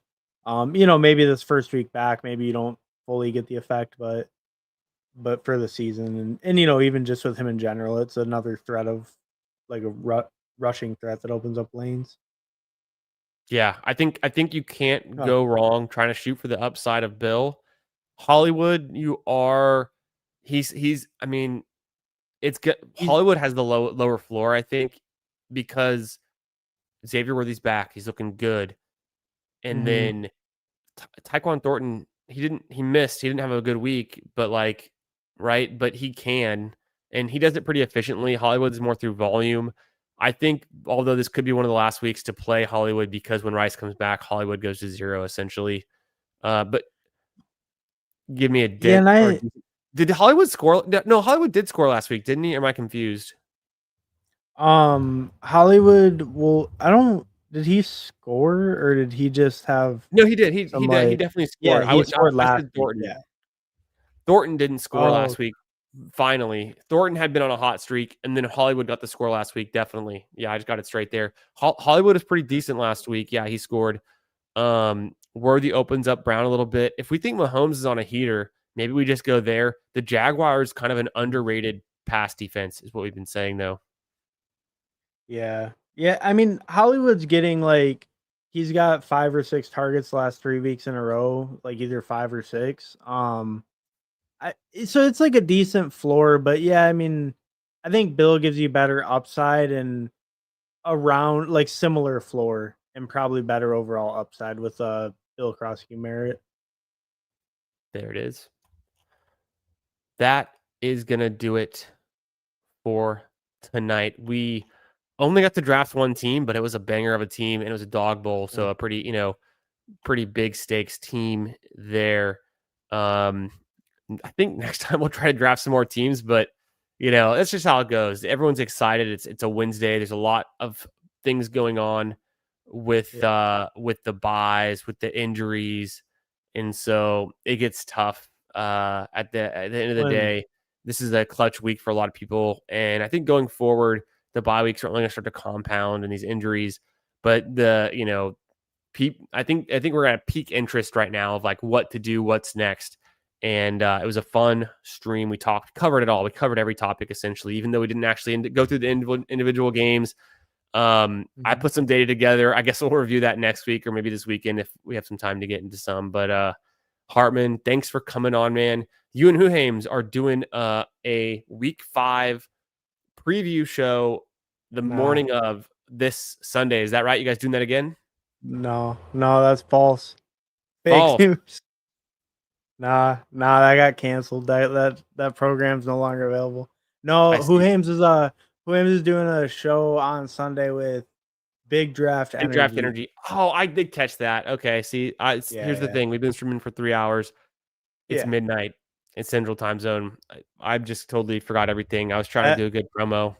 0 for 1. That was the catalyst for the 3-person show. Yeah, I know. I'm sitting here in the 3-person show going, oh yeah. Whoops. Oh well. Yeah. Hey, but Hartman, what's next on your schedule? This stream next week? You got something else in between? I'll probably be up and running when Resurrection opens, to be honest. But I heard it might not open. Did you hear it's gonna open, or is it because are they replacing it with the first quarter, second quarter, third quarter? Oh no. Well, in that case, maybe when the third quarter opens, I guess. I don't know. Maybe I'll do some BRs or something. Try to start doing that. I have been doing some BRs a little bit, getting a little bit more into it. So, but yeah. No plans though. No plans. Sorry. Okay. No plans. Last question. You threw me for a loop. Sorry. My last question for Big Bando. I saw him throwing this one out. Laporta for 2/3. Laporta and 2/3 for Warren. No, I want to keep Laporta. I love Warren, but I still want Laporta. The 2/3 are kind of cheap. So you're saying a slight upgrade to Warren. I kind of want Laporta or Laporta, Trey Tucker, and a 1/3 for Warren. If you really want Tyler Warren, I think one of these two options could do it. And I would probably lean getting rid of Laporta, Trey Tucker, and a 1/3 for Warren versus the 2/3. But I don't. I honestly like Laporta. Hartman, do you have any dynasty thoughts on that quickly? I like Laporta. It feels like you're selling a little bit low, but I don't think you're giving up too much. It's fair if you really love Tyler Warren. it's like fair enough to do if you personally really love Tyler Warren. You're not giving up crazy amount like of value. Could get you across the line there. Yeah. Thanks for watching, everyone. Shout out to Anthony, to Fantasy Dog, to Eric, and all of the other super chats tonight. The support, the likes, all of the comments. Also, we had Jonathan, Fantasy Dog again. My guys, thanks for being here. Thanks for all the questions. Make sure you hit that like on your way out. And if you want to, leave a comment after the stream if you want to, and let us know, if you have any other follow-up questions. We'll get back to it. We'll do this again next week on one of the other guys' channels, and we'll be doing this every Wednesday going forward. Thanks for being here. Have a great night, and good luck in week 5.